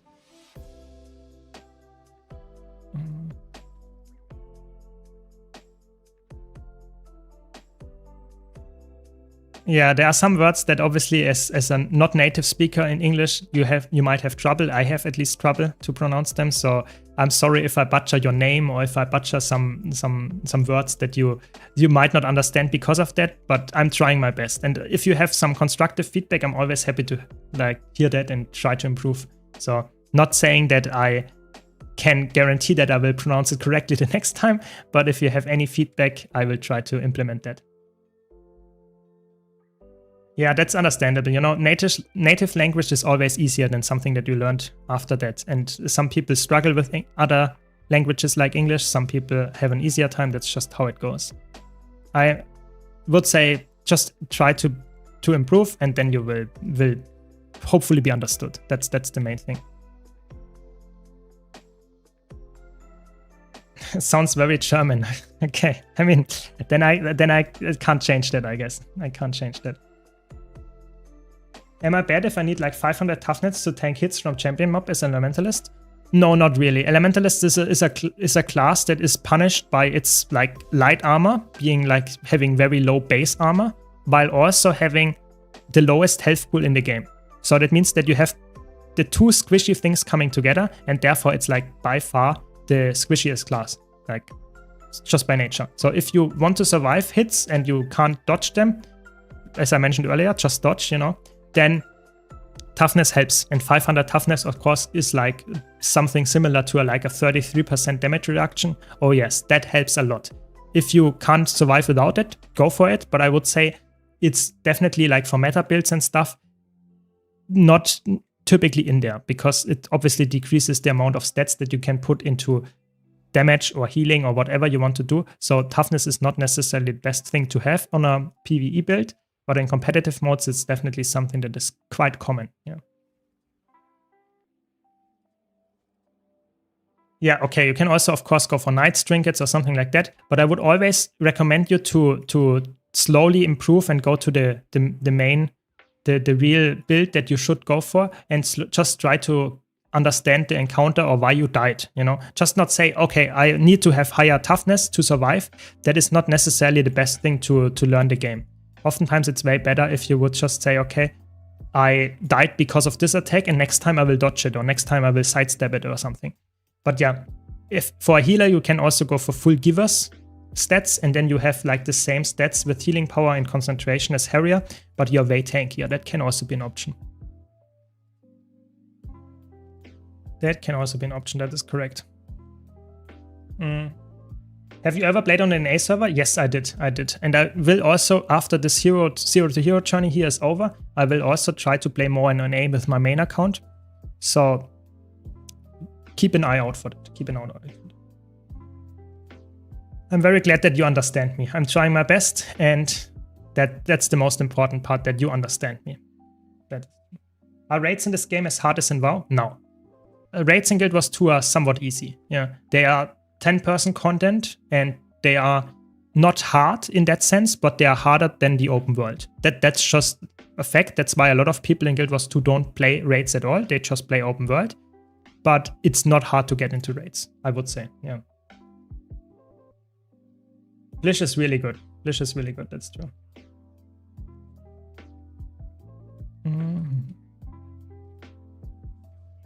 I have a guide about how to use Blish on my YouTube channel, but in general, just follow the instructions on their website, and you have a very easy time. You know, it's really explaining what you need to do. Of course, it doesn't explain every single module, but just install the modules, and it's really not that bad. You will understand it in no time, I can promise you.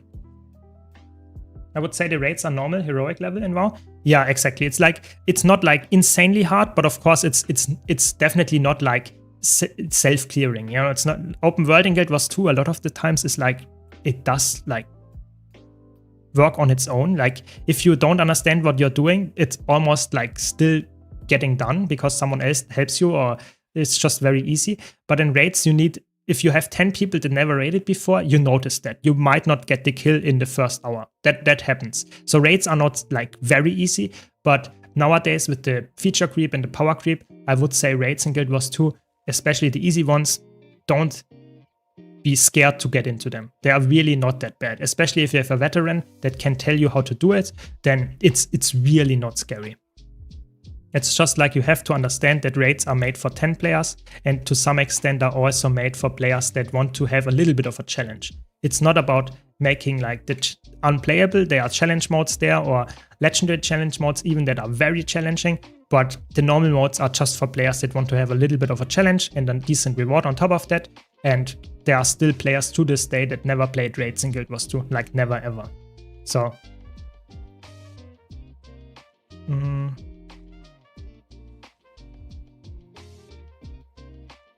yeah, exactly. Mahlzeit, yeah, exactly. It's like in Guild Wars 2, people think when they play open world, raids. Oh my god, this word. In other MMOs, I never touch raids. Raids are horrible. Does that mean they are that bad in Guild Wars 2, are that hard to get into? No, not at all. Guild Wars 2 raids are, in my opinion, one of the easiest raids I've encountered in MMOs ever. Because they are really like, if you have like, especially like fights like Veil Guardian or even Gorsevel, for example, or KC or Merced Overseer, those fights, if you have one player that knows what they are doing, then the other 9 can actually be just like randomly doing their DPS rotation and you will actually clear the fight. It's really not bad at all. It's just like the name itself, people say, oh, this has to be hard, this has to be challenging, it can't be for me. But that's why I always recommend a new player, try every single game mode in the game, like raids, like fractals, like PvP, like world versus world. Try it at least once, see how it is, if you like it, if you don't like it, because even if the name is something that you might not think is good for you, you might still like it, because Guild Wars 2 sometimes has a very different approach to some things. That's really what I want to stress here. Exactly. If you have a decent build, you don't have the best gear, don't have to have legendary or ascended gear. Just have a decent build, have some knowledge about your class, and you will be fine. That's the thing. Yeah. Not sure how Mythic raids compare to raid CMs. Have raided Mythic in World of Warcraft. So I would say if you have raided Mythic in World of Warcraft, you will probably be fine in raids as well. There are some raids that can be more challenging than the early Mythic dungeons or Mythic raids, but it's definitely not like the normal challenge modes are not that bad. There are some legendary challenge modes that can be quite challenging, I would say, like for most players, but it's still doable. I think it's not like if you did like raids in World of Warcraft, especially Mythic ones, then you will probably be fine in Guild Wars 2 raids as well. Guild Wars 2 raiding will never be approachable until the community drops the KP stuff. Yeah, that is a big problem, that the community is, for raids, it's in my opinion better than it is for Fractal CMs. For Fractal CMs, it's quite hard to get into as a new player because there are so many groups that just want to have people that did this like 100 times already. So how can you join as a new player in a content that you need to have done 100 times before? Like what? How is that possible?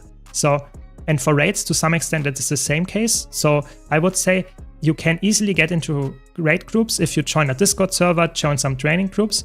But if you are not willing to do that, then it's a little bit harder. There are always some groups in the LFG that are looking for like KP here, but some groups are also looking for just players and don't care if you have KP. That's not that common, but it happens. So I would say, oh my god, am I not stuck here? No. But yeah, that's just what I want to mention here. Besides Blish and Taco, do you have any other add-ons active? I have Arc DPS on and I have Nexus. Those Arc DPS for my DPS meter, of course, and Nexus for keeping all the stuff together and updated and stuff. Yeah. Exactly. If you check a 10-minute guide about the raid boss, then you will be even better prepared than before. Yeah, absolutely. Absolutely. Make your own groups. That's a good tip. Make your own groups and then you don't have to have KP. Yeah, that's how it goes. You don't have to have any kill proof if you make your own groups. You can decide who you want to have in your group, what you want to look for. Yeah, good point. Yeah, my main problem with raids as someone who just play Guild Wars 2 for a bit around the expansion releases is mostly just getting into them, and no kill proofs takes time and effort that I'd rather spend elsewhere. Yeah, absolutely, I can understand it. If you don't have the time to invest into raids and learning it and just getting kill proof and stuff, that will take a while, and then it might not be the content for you. But that's okay, you know, not everybody has to do every single piece of Guild Wars 2 content. And if you really wanted to get into raids, my advice is just trying to learn it via a Discord server like RTI or Crossroads Inn. Those are amazing initiatives that help you getting into raids, specifically to teaching from scratch how you do this boss and doing it with new people and like guiding you through. It's amazing. Check them out. Yeah, there are also modules in Blish that tell you every single mechanic. Where is it? I think it's Timer. Yeah, I think it's Timer module that tells you, for example, okay, now you have to move out of the group. Now you have to go and do the cannon on Sabetta. Yes, that is actually true.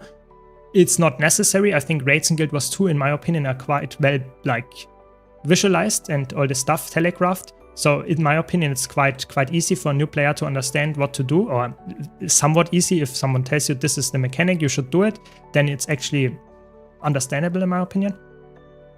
But I can definitely see why you would use, for example, a Blishard module or something that helps you there.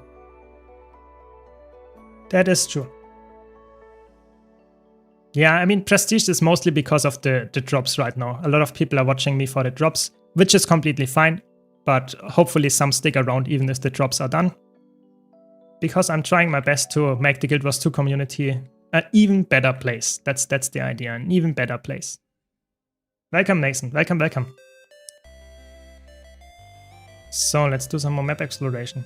This build is notoriously bad against power. Like the structures here. Look at this. I don't have only no damage against the structure, against this nest here. And it takes forever to kill. It's sad, but what can you do? Can't get all the gear sets at once. Let's kill the enemies then, I guess that's a little bit better. Can't blame people for asking for KP though, because there is always, yeah, the thing is, the problem is, I can understand both sides, you know? A new player wants to get into the content without having to prove that they did it like 100 times. I think that's a big problem, and it definitely is understandable. But at the same time, if you're a veteran and you just want to get the kill and don't want to have a training group every single time you want to get the Veil Guardian kill, then it makes sense to look for people that did it like 100 times already, because the likelihood that you will get the kill with those is way higher than if you would go for people that never raided before. So I think it's both sides have an argument there. Does it mean there is a middle ground? Yes, but does ArenaNet put something in to find a nice feature or something that helps us solve this and find the middle ground? Not necessarily. I hope with the core feature update and the merging of strikes and raids that we will get this, but I don't know. I have no more information than you guys, so it could be that we don't get anything in that nature. I hope we will. I really hope, because that's some of the biggest criticisms that people have about raids is getting into them, not the raids themselves. It's more like getting into them. So I really hope that we will get something like that. I really hope so. Maybe someone in chat knows if you can get drops as a Steam player. I'm not sure.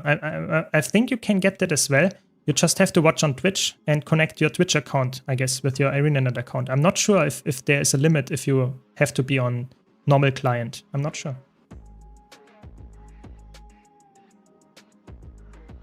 That's very good. I'm always happy to help. I'm always happy to help.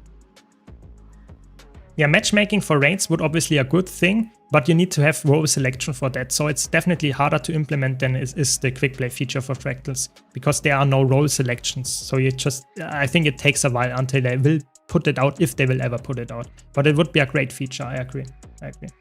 Thanks, Sketty, for the Prime. Really appreciate it. Thanks for the sub. Hope you're enjoying the stream.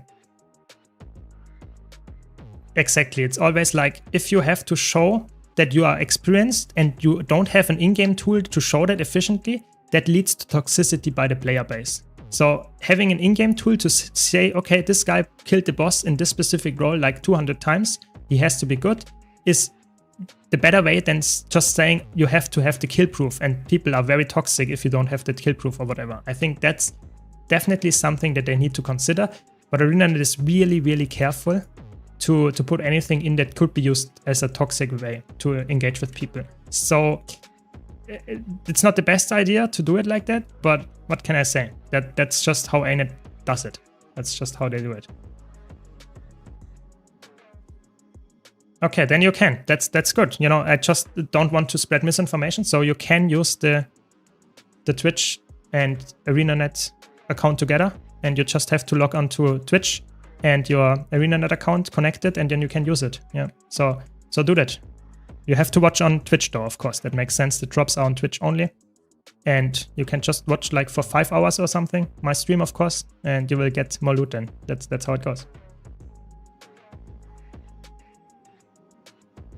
Tower of Nightmares. Oh yeah, that one is toxic. Not only in terms of like real toxicity of the poison in there, but it's also like the Tower of Nightmares. You know, did you ever do this instance? Yeah.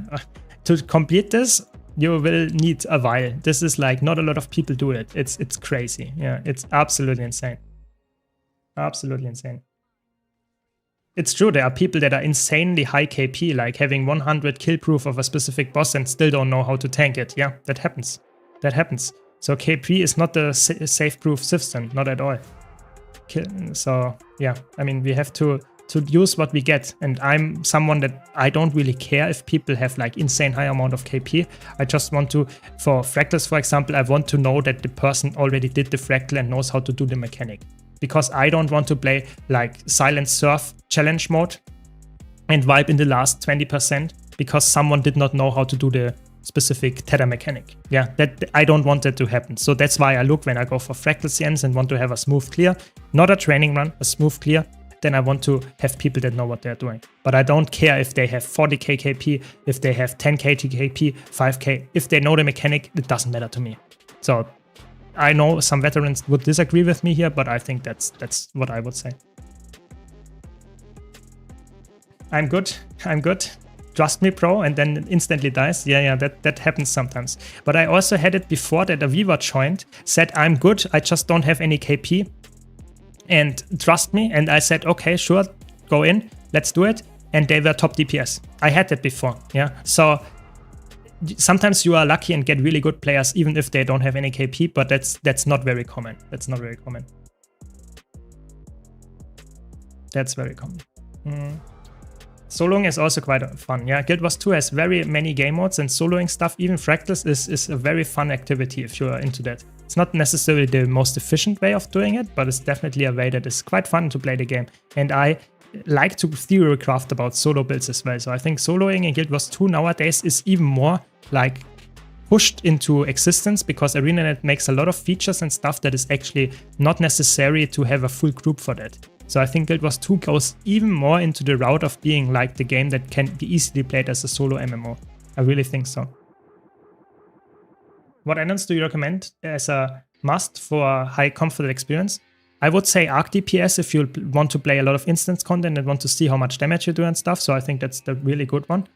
And I like to use Blishhut for the nice like add-ons like the pathing module and stuff, but it's not necessary. I think really the best one is Arc DPS, and I like to use Nexus, but Blishhut is not necessary, to be honest. It's not necessary. And the fish.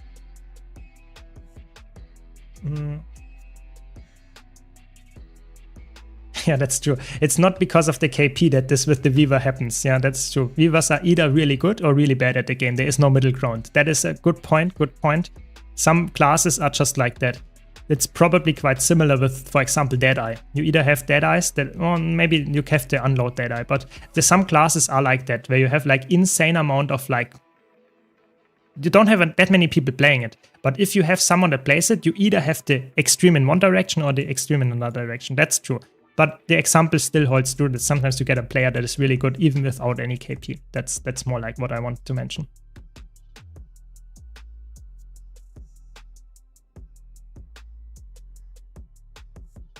Kinfall is a good example. Yeah, Kinfall, yeah. The final door. Opening the final door is like, you just have to press F, And someone has to have a light to make that happen. But you know how many players are just standing there and waiting even though they have the light? That means that they don't know how to do it. And that's quite annoying, especially if you do it in challenge mode and you have to reset then because you can't get the light back. It's quite annoying for sure. Can I track my electricity uptime supply via Arc DPS? Yes, you can do that. Arc DPS has that as well in there. I have another extension for Arc DPS that you can see here, the boon table. But you don't need that. It's just for visual clarity. Arc DPS already has that baseline. That is correct. I play solo all the time. It's really beginner friendly. Coming from Throne and Liberty, you can solo. You have to have a group. Exactly. In Guild Wars 2, you can play even like group content solo to some extent. So I would say yes. Guild Wars 2 is very solo friendly. There are some things that are not solo friendly. Of course, that is the case for an MMO. That makes sense in my opinion. But I think there are quite a lot of stuff that most of the game is actually very easy to solo. Yeah. You can learn a lot of intricacies of the game and make you a better player. Exactly. Dungeons are very good for learning stuff, like Codricus Manor or like Ascalonian Catacombs. There are so many examples of how to get better at the game by just playing like content that might not be considered that challenging, but you can still learn something from it for sure. for sure. That's a good one, Snowdrop. That's a good one, yeah. I've been playing this for years and as a solo player, unable to group for domestic reasons, still a fan. Exactly. Guild Wars 2 is like such a great game if you play alone, but it's a very good game if you play in a group as well. Just saying, you can play it in both ways, and Guild Wars 2 is in that regard one of my favorite games because it allows you to play the game as you want it to be played. That it doesn't force you to play in a group. You can do most of the stuff alone. You can play in a group. Some people would say it's more fun in a group. Sure. But it's not necessary, and that's really cool. I like this kind of design. If I go to other MMOs, no, is that here? Probably not. She's Iron Legion.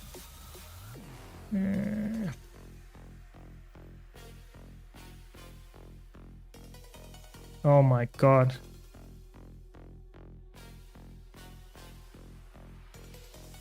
No. Is there something where I can see what is the right answer here? What's the right answer? Okay, let's read it for a second. Wait, I have to read it everything. Okay. Blood Legion. Dragon's Breath.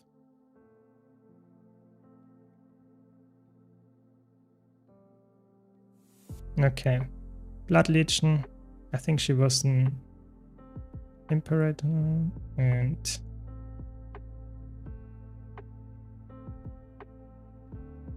oh my god. Oh god, I didn't get them. That's like big. I have to read everything and remember it. Like, what is this? Yeah, she was with a Warband.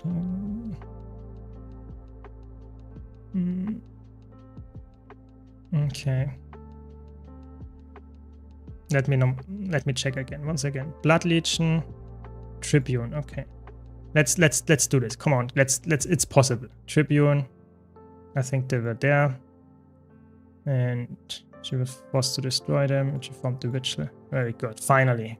Reading is hard. Reading is hard, you know. Kill proof not acquired.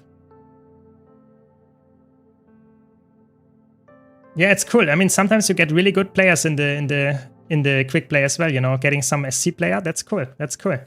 It's somewhat similar like in PvP, just lower chances of getting boys in your team. Yes. That is true. That is true. They should do more events like the Fractal event. Push is already out, you know. I know someone mentioned it earlier in chat. They had a queue time for push over 50 minutes on NA. So, oh yeah, it takes a while to get into push. Yeah, exactly. Like, lore is not my strength. That's why I failed at the 0 point almost. That is true. That is true. Exactly. Exactly. Yeah, I mean, to be honest, I did like one map exploration like the normal way on my main account. Other than that, I always purchase the hero points from World vs. World, so I never interact with hero points ever on my map explorations because you can unlock them from World vs. World. So I never engage with that.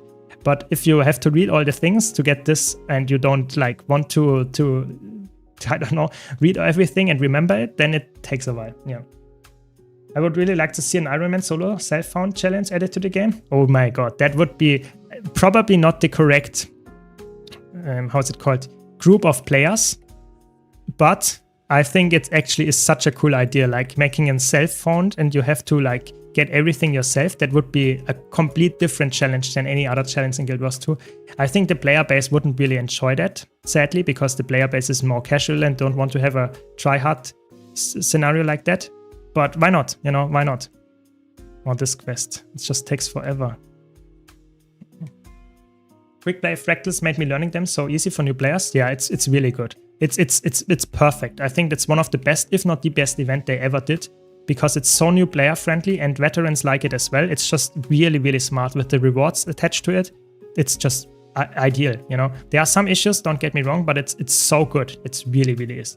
And I hope they do more like that in the future. I really do. Because if they can make that happen, that we get more events like that every like couple of months, then people will be excited to play the game. because they know there will be some cool event coming up in the future. And new players will join all the time because they know there is a really good event right now. So it's really good to get something done right now. It's really, really good. And like I said, I hope we get more of that stuff in the core feature update coming with like Visions of Eternity in probably like 7 months or something.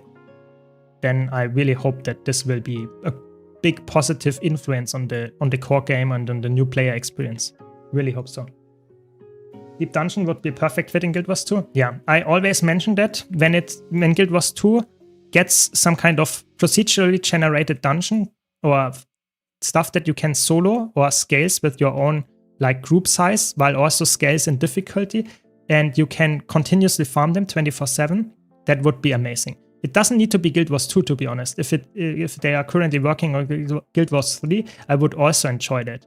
But something like that is for me like insane. I like games like that where I can farm infinitely like fractals, just can do them alone as well. I think that's like insane. I would really like that. Really, really like that. But who knows? Who knows? Maybe that comes at some point. I think they would sell it at some kind of expansion feature though. I think that is quite unlikely that it will be something that is like just randomly released. But who knows? Who knows?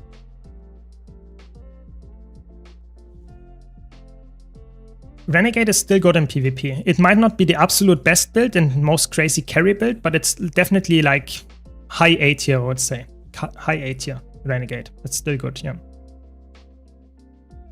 Isn't it faster to do some world versus world and buy the hero points? Yes, it is. It is. But I can't do that on my 0 to hero account, right now at least, because I really want to purchase the hero points from the other maps.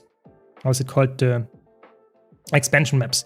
And not the core maps. And the core maps is, yes, it's faster to purchase it. I don't have enough currency in World vs. World right now. But you would be right. Obviously, the fastest way would be to do that.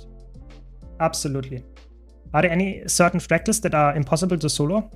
Some of them are, yeah. Actually, quite a lot of them are nowadays. There are some challenge modes that you can solo, but most of the fractals are a little bit more annoying to solo. There are some ways around it, but I would say, for example,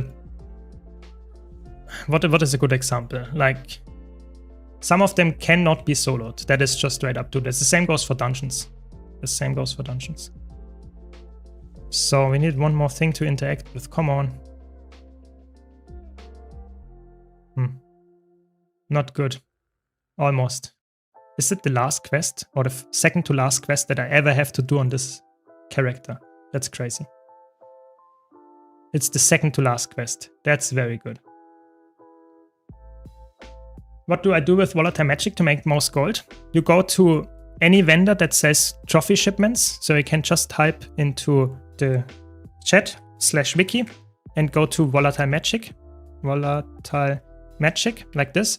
And then the wiki opens and you can then see the vendors where you sell, where you can purchase the trophy shipments for volatile magic and 1 gold. And if you purchase the trophy shipments, you get a lot of tier 6 materials that you then can sell. You also get tier 5 materials, but you get a lot of tier 6 materials, which is the main thing. So just go to the wiki and see which vendor you have to go to. Yep, that's the best way of making money out of the volatile magic. Very, very much so. Swampland, exactly. Swampland is like very hard to solo. I mean, it could be possible if you would align the portals perfectly and stuff. You could solo it actually, but it's one of the ones that, oh my god, not this one. No, don't kill her. No. If you kill her, no, I can't get the quest progress. She spawns some mobs that I can use to get quest progress, I think. Oh no. Okay, now we have to do the normal quest. Yeah, but there are some really annoying or impossible to use solo fractals, that is true. Deepstone can be circumvented by portals. So there are some that can be circumvented if you have that, but there are some that cannot. That's just really hard to do that. Yeah.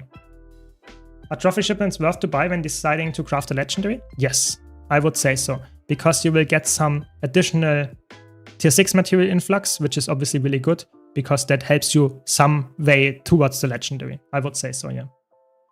It's because being inside a fractal doesn't show the actual name of the fractal you're in, which is strange. Does it not show it in the top right? I'm not sure. I actually can't remember if that's the case, but it might be that you can't see the name of the fractal. It might be actually the case. I'm not sure. Not sure. You see, I don't read everything that I'm doing. Yeah.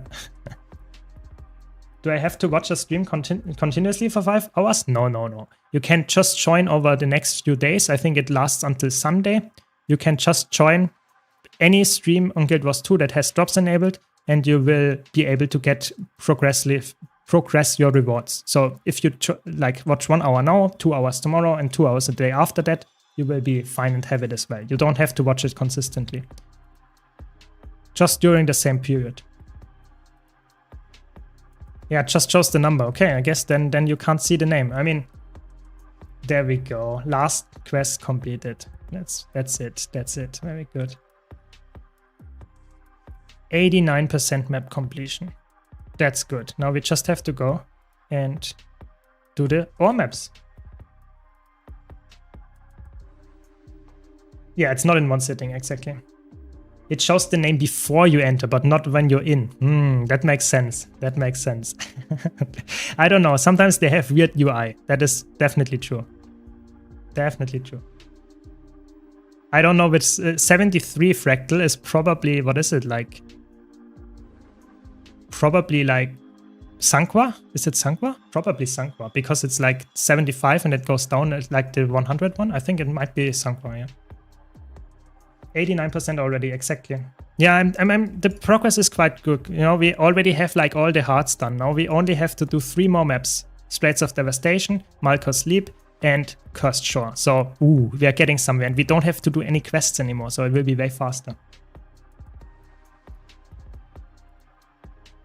It is Songkwa. Nice, I knew it.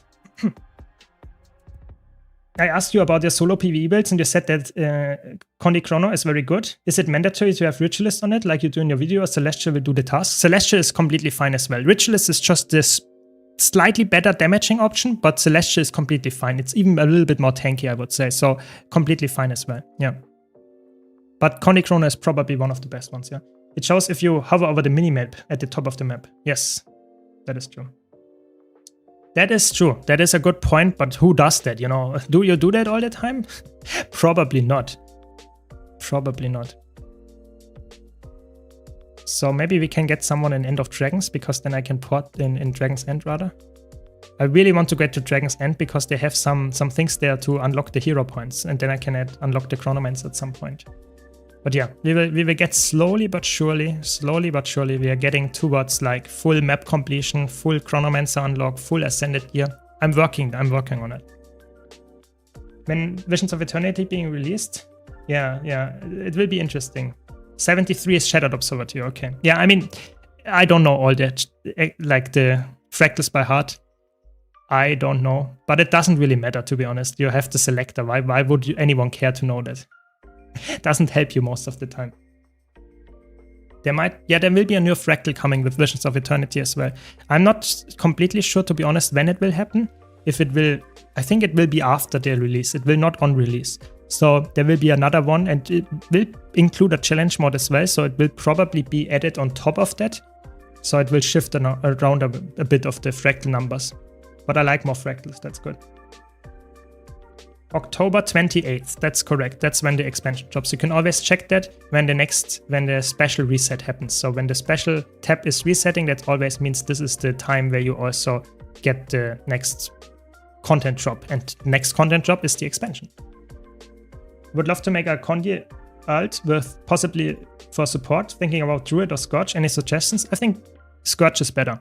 I think Scourge you can play as a full DPS, you can play it as a Condi Alacrity DPS, or if you want to, you can also play it as a full healer, or even as a Celestial healer. So Scourge is, in my opinion, the best option for having all the builds in one character. I would say so. Can I do strikes if I only got Heart of Thorns and PUF on my occult? Yes. Some of the strike missions you can do. One of them specifically. If you have Iceblood Saga unlocked, you can also do the Iceblood Saga strike missions. The Old Lions Court strike mission is a core game strike mission, so that's the first one that you encounter. But you cannot do the EOD strike missions and the Soto strike missions. And if you have Iceblood Saga unlocked, you can also do the Iceblood Saga ones. So always ask if you have any questions. I'm always happy to help. So those maps you will see that goes now way faster, because I just have to move. You know, it's the only thing that I have to do, move. I will not be able to, don't have to kill a lot of enemies or interact with any quests. For example, I can stealth for this hero point. I will do that for a lot of hero points coming. So I can just interact with them without having to kill the mobs here. And other than that, I just continue and move. Yeah, always happy to help. Always happy to help. Oh, I should have saved my invulnerability or my thing here. Thanks, Trash Sheep. Thanks a lot. Really appreciated the tier 1. Thanks a lot for the support. Hope you're enjoying the stream. Now we have to kill them. I mean, underwater Mesmer is so strong. I think I have like some weird celestial weapons, but it's so much power damage as well on top of that. Like weapons, some weapons underwater, one of them being Spear for Mesmer, is so crazy damage. It's really insane. Necromancer is another one like that. And it's some balance, some weapon underwater are completely garbage, but this, like Mesmer weapons are, especially the Spear, are insane. So I maybe should do some kind of like tier list about the underwater weapons when we get a lot of underwater combat coming with the expansion. Let's see if that's the case, but there are some really good ones, I can tell you. Knowing Fractal's name can help sometimes, but it's not always necessary. Exactly, it's not really necessary, but I mean that you know, for example, that 73 is this Fractal and 67 is this Fractal. Who cares? You know, just look it up in the wiki or look it up in game in the where you interact with the Fractal door. This is enough. Yeah. So knowing which kind of Fractal is currently like this specific one, I don't really care. I just care when I do some recommended Fractals on this account. I know, for example, that if today was, for example, if a specific daily is happening, like 75 or something, I know this might not be recommended that I want to do today. Stuff like that.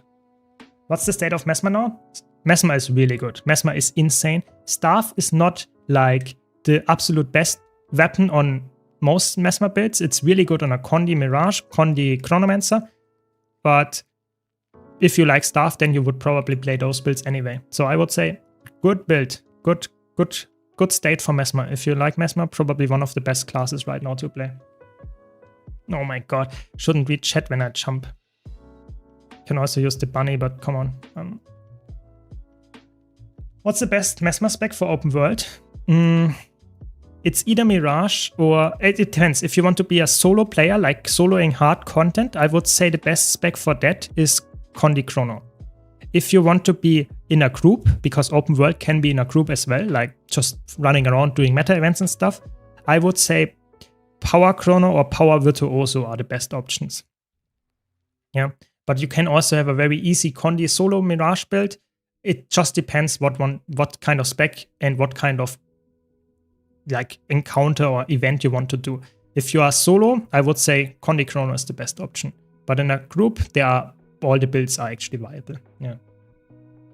So you would choose what you like the most. I think that's the more important part. In open world, the content is not that hard. You can just play whatever you like and you will find something that is actually good. It really is.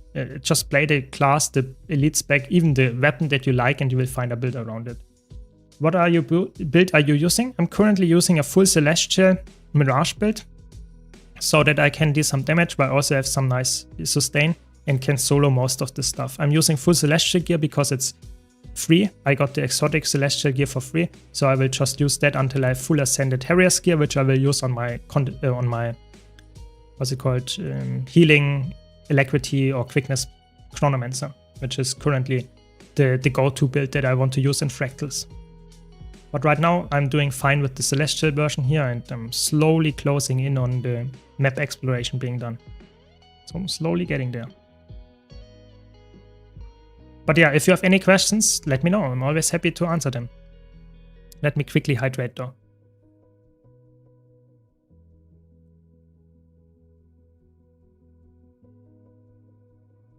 So there we go. Way better. But yeah, Do you have any favorite non-MMO games? Oh yeah. I actually play Guild Wars 2 is like by far, obviously, you might have guessed that, my main game. But I play other games in that as well. I like to play Warframe, for example, which is some people consider an MMO, some people don't. I like to play that one. And I like to play a lot of roguelikes. Yeah, so games that have some kind of build crafting element in it, but not necessarily a progression element like Guild Wars 2 has. I like two things in Guild Wars 2 the most. Yeah, one of them being the combat, that it is very snappy, very fast-paced, very interactive. And I like the build crafting element. Who would have guessed, you know, I make a lot of build guides on my YouTube channel after all. So those two things I like. And you find those two aspects in other games as well, not only MMOs. Especially roguelikes have that very, very often, that every single run is a new theory crafted build or something that you do.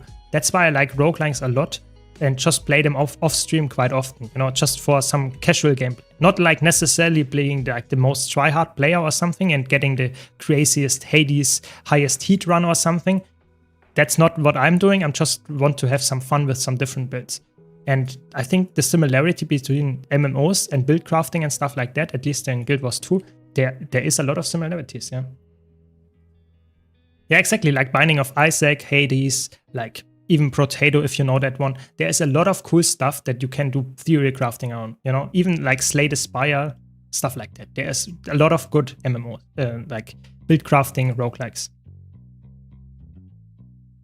Yeah, the quests I think the quests in Warframe are the thing that I don't like. But the normal gameplay in Warframe is amazing. That's why I play it. I just play like a lot of like missions there and have fun. I don't care about the quests and the story. I don't care about any story in any game. If I want to have story, I watch movies and stuff. So that's why I'm the gameplay enjoyer. You know, that's what I'm doing. Isn't Hades 2.0? Yes, it is. I think 25th of September. Yes. So it's like in a week, in exactly 1 week. I think the Hades 2.0 launch. Yes, Hades 2 1.0. That's what it is. Yes, very cool. I will definitely try it out. Yeah. Have you played Destiny? I have not played Destiny, to be honest. Would you recommend it? Because I know that Destiny is quite close to Warframe, but is it better than Warframe, or is it different, or is it something that you would recommend? Because for me personally, I think I would not play both of them. You know, it's like they are very, very close to each other. I would say what they aim for, and I don't want to invest time in two MMOs at the same time that I play off stream, so to say. This is the best place to ask. Destiny, very good. That's good. It's in your name. Very good. Have some urgent stuff here regarding Ad Infinitum. Can I ask a question? Sure. Always ask. Always happy to answer. Yeah. Might not have the answer, but sure, ask. Always happy to ask. Destiny 2 is amazing and terrible at the same time. I hate Destiny, it's my favorite game. Okay, very, very confusing answers here. Polarizing question, apparently. For Blishut, which pathing mod pack do you use? I'm using right now the Tekkits one because it has the barefoot option where I can use without any mounts.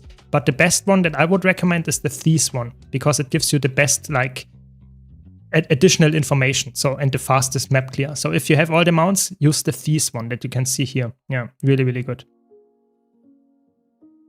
Not anymore, it's really time consuming. I would have recommended maybe a year ago, but sadly the direction it went in is really bad. That's too bad to hear, you know. That's always sad if the games were good and then they slowly like put it in the wrong direction with the wrong decisions. That's always sad. I hope Guild Wars 2 doesn't do that in the future.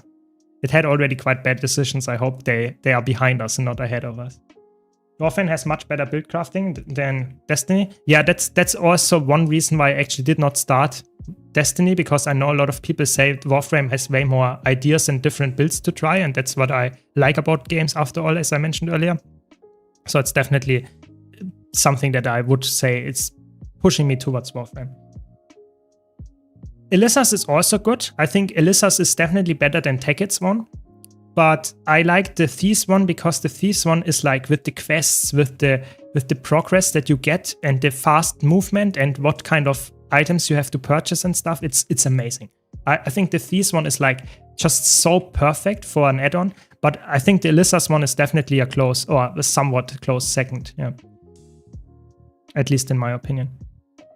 So I'm going down again. This is like crazy. Too many markers on one spot. They cut away too much content. Yeah, that is. I heard that. You know, they locked behind like you can get some content and then they remove it for the entirety of the game if you didn't play it before. That's crazy to me. You know, ArenaNet did that to some extent as well at some point, but I think that's just stupid. If you put game content in the game as a developer, then you should just keep it forever. You know, that the players can stick and play that. It would be horrible if you just remove it. Crazy. That's crazy. That's absolutely crazy to me. Working on upper bound for ad infinitum. They want me to make better fractal capacitor, and ein maiden video had completely different ingredients than Wiki. She uses mythic crystals and Wiki has globe of ectoplasm. So sometimes there are different recipes for the same end result. So if you follow the wiki, I would say the wiki is in 99% of the cases correct. Or 9, it's higher, 99.9% the cases. And oftentimes if you follow a content creator, they have a video and the video is correct at some point, but then Guild Wars 2 changes it. Maybe there's another recipe that comes up that is cheaper. Then I would say better follow the wiki because the wiki in the end will probably have the correct one. So I would say go for the wiki option. Not saying that ein is bad, not at all. Just saying sometimes there are some changes and the wiki has the most up-to-date option there. That's what I'm saying. Yeah, that's crazy. If you pay for content and then they remove it, that is insane. That is insane. Who in the marketing or in whatever department of the game actually decided that? I can't understand that. That's crazy to me.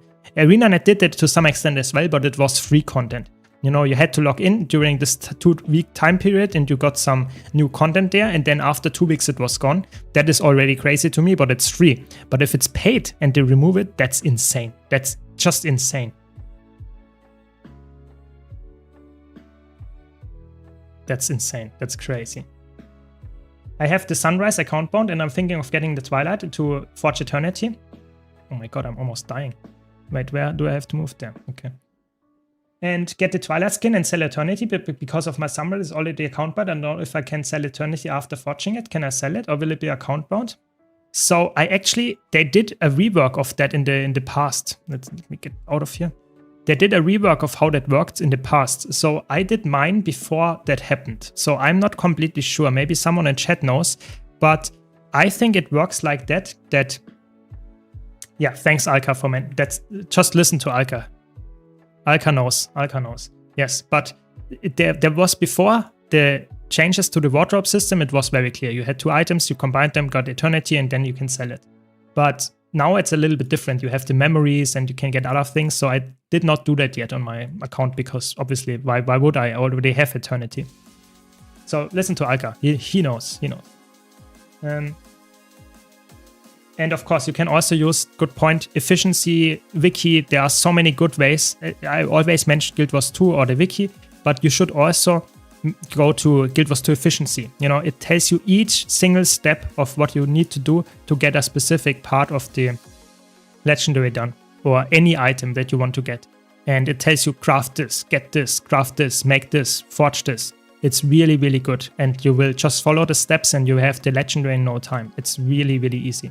Good point. Good point.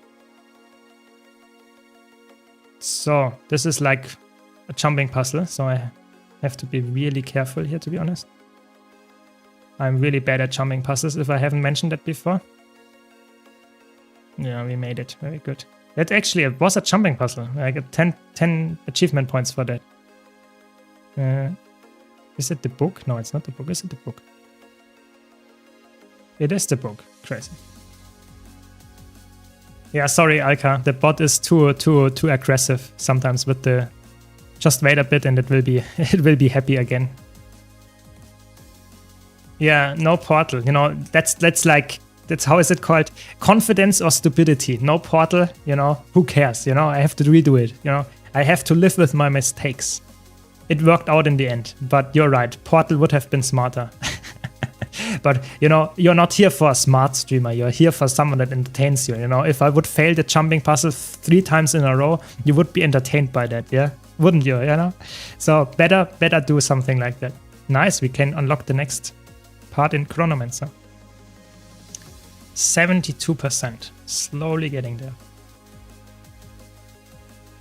Exactly. I think, to be honest, the eternity thing is quite complicated. How they did it now. It's earlier it was way easier. You had 2 items, you put them in the forge, you unlock the skins, and you have the 3rd item coming out. But now it's definitely more complicated. But you know, definitely a cool skin and a very unique legendary. I'm not sure if we will ever get a legendary like that again. To be honest, I hope we will. It would be so cool to get a new legendary that you can get like combined and get another one. It would be a little bit of a waste if they would do that for a specific weapon only, like only swords, because people might not want to have a sword. But maybe with the next expansion we get 3 legendary weapons, you know, maybe it's just like combining 2 to get a 3rd one. I'm not sure, probably not, but who knows, You would really like Guild Wars 1's build crafting and you could do the Hall of Monument stuff? Yeah, I guess at some point if like Guild Wars 2 doesn't have any content anymore to stream for me or make interesting stuff about, then I could easily go into Guild Wars 1 and try to get all the Hall of Monument stuff unlocked. I think definitely. But right now, I'm not really interested in playing another, like so to say, it sounds a bit weird, but an older Guild Wars 2, you know, Guild Wars 1 is still it's not close, but it's somewhat similar to Guild Wars 2. And for me, as someone that likes fast-paced combat, Guild Wars 1 is just a little bit slower paced. I think everyone would agree with this.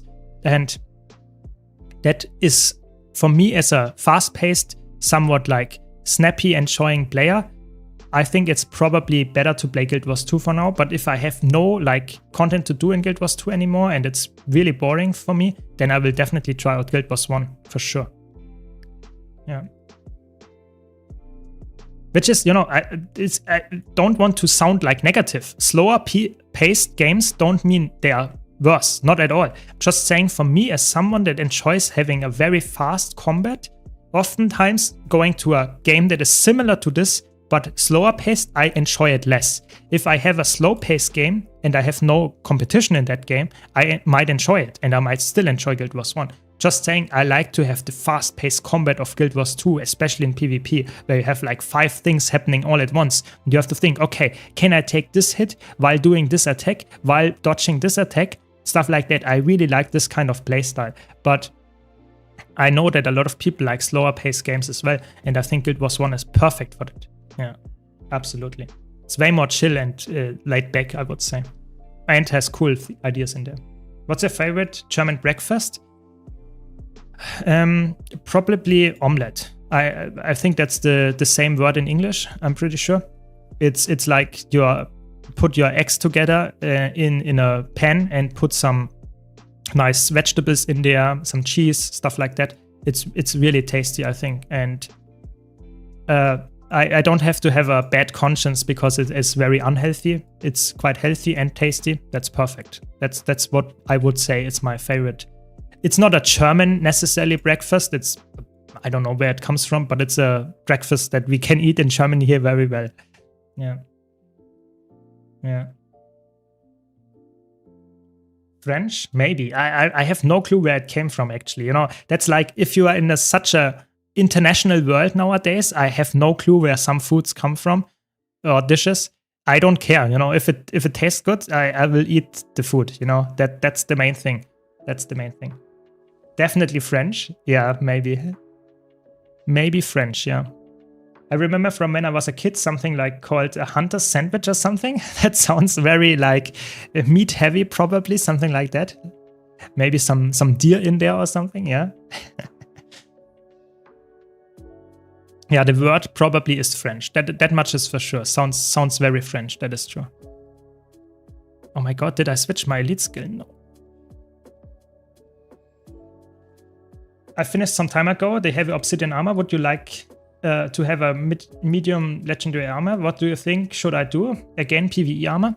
It depends. If you only play PvE and nothing else, then yeah, sure, go for it. If you want to have a new experience, then maybe go for PvP, World versus World, or a mix of those. And raids is obviously also very good. I think personally it's nice to try out some new stuff. But I can understand if you say, no, it's not for me. I want to stick with the same stuff that I already know. Sure, go for it. I just want to warn you, if you go for the Obsidian Legendary Armor, you already did it once, so you know about it.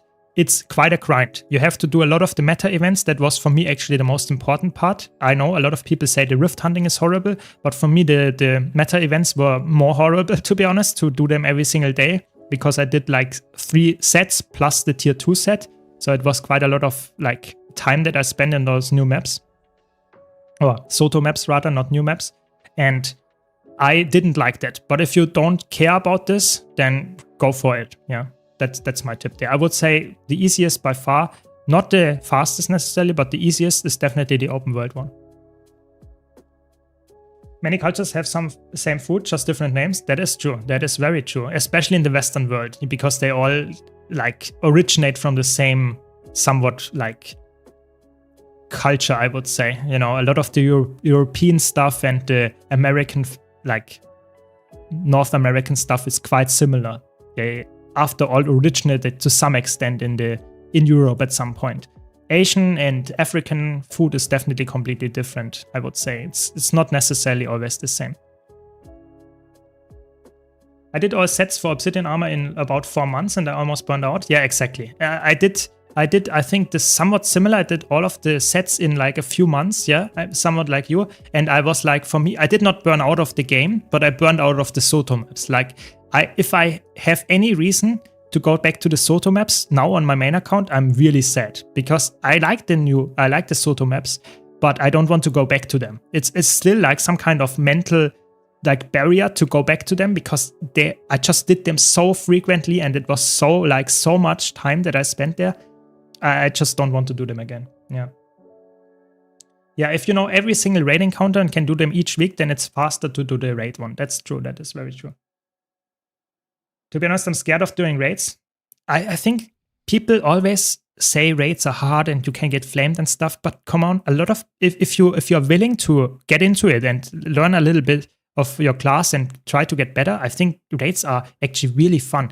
Just go into a nice environment, like going for raid trainings in the RTI or Crossroads Discord, or just ask for nice people. Maybe we do some raid trainings here on stream, or other content creators do that. There are really nice communities and you don't have to be scared. No one will flame you in those runs. Of course, if you join a random pack group in the LFG, sometimes you find some toxic players there. You can't avoid that. But most of the time, I would say it's actually not too bad. Really, it's not.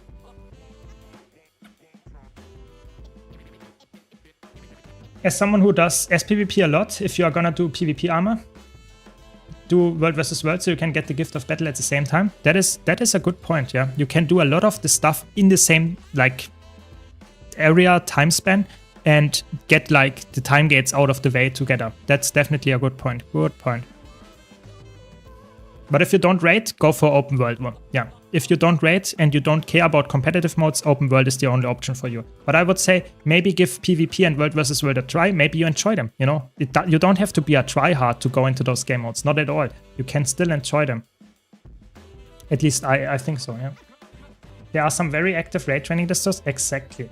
And they do the same for Fractals and Strike. Yeah, they are really... Just look for them, especially Discord. Sadly, you can't find them in-game that easily.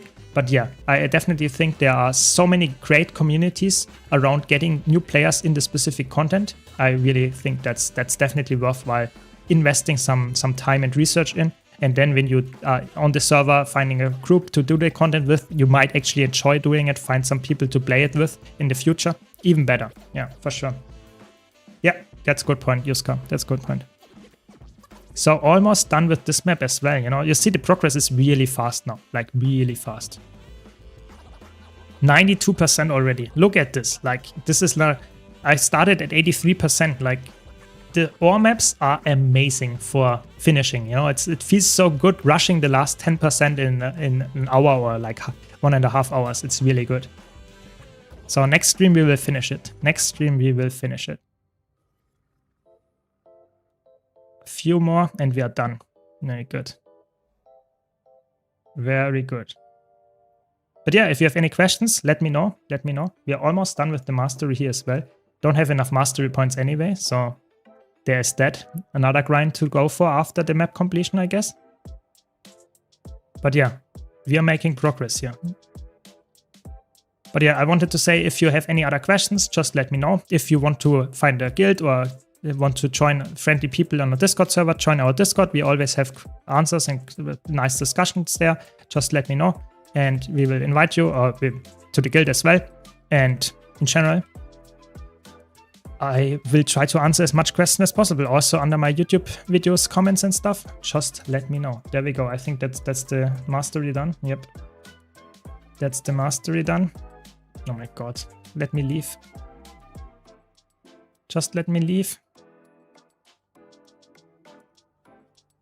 Welcome, Patchmaker. Welcome, welcome.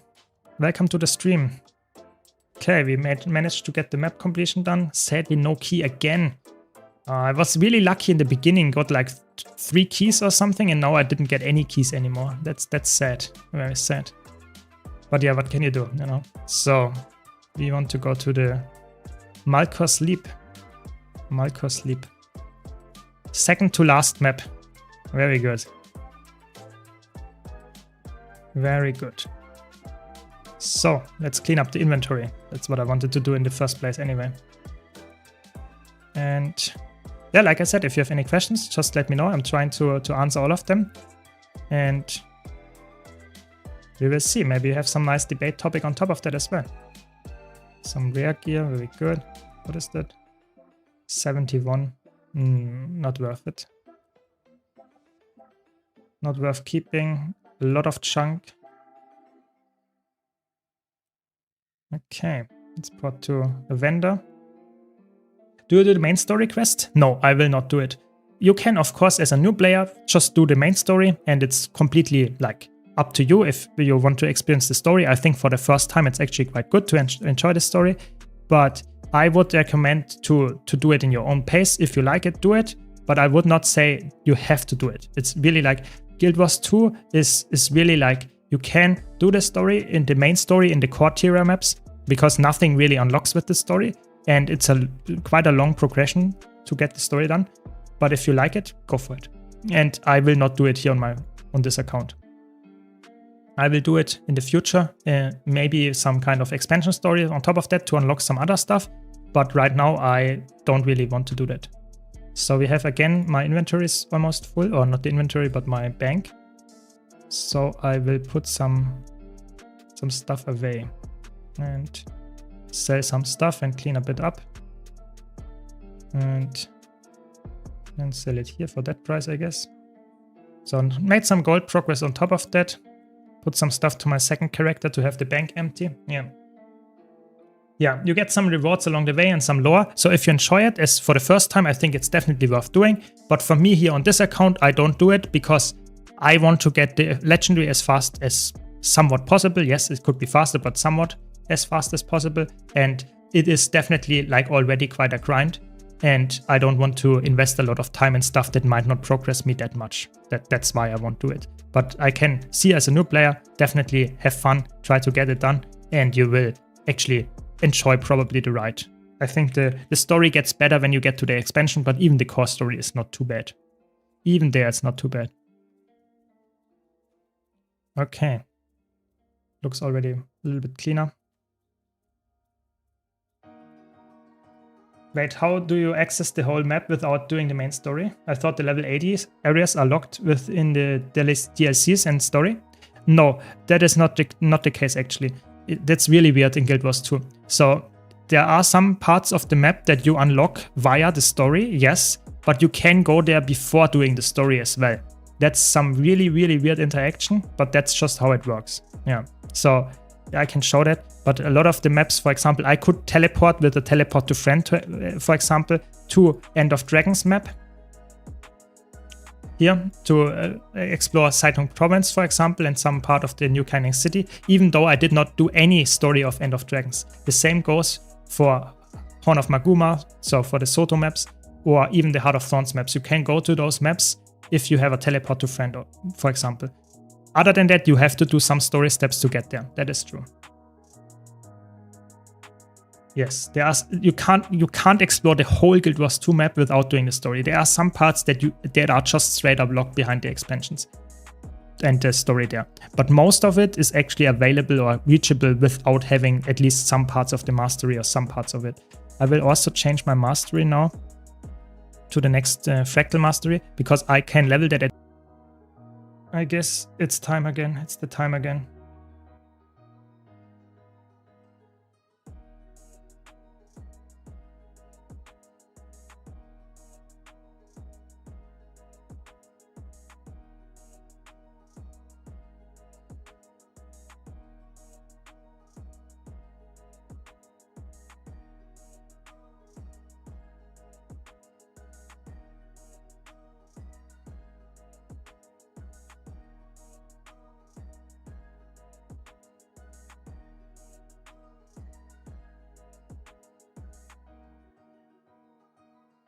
Am I back?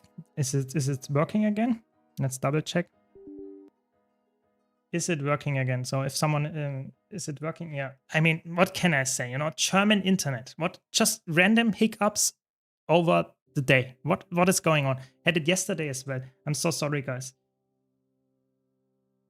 I really don't know. You know, maybe it's not necessarily the connection that is like.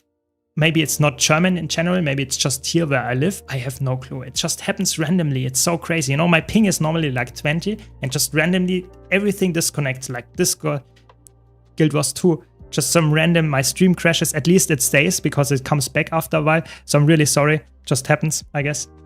But I was anyway at the end of my stream. So I did quite a good progress today. Tomorrow or the next days we will finish the map completion pretty much. Thanks for watching. Be sure to check out my YouTube channel. Hope you enjoyed the stream, and yeah, I wish you a very nice rest of the day and hope to see you around. Thanks for watching. See you.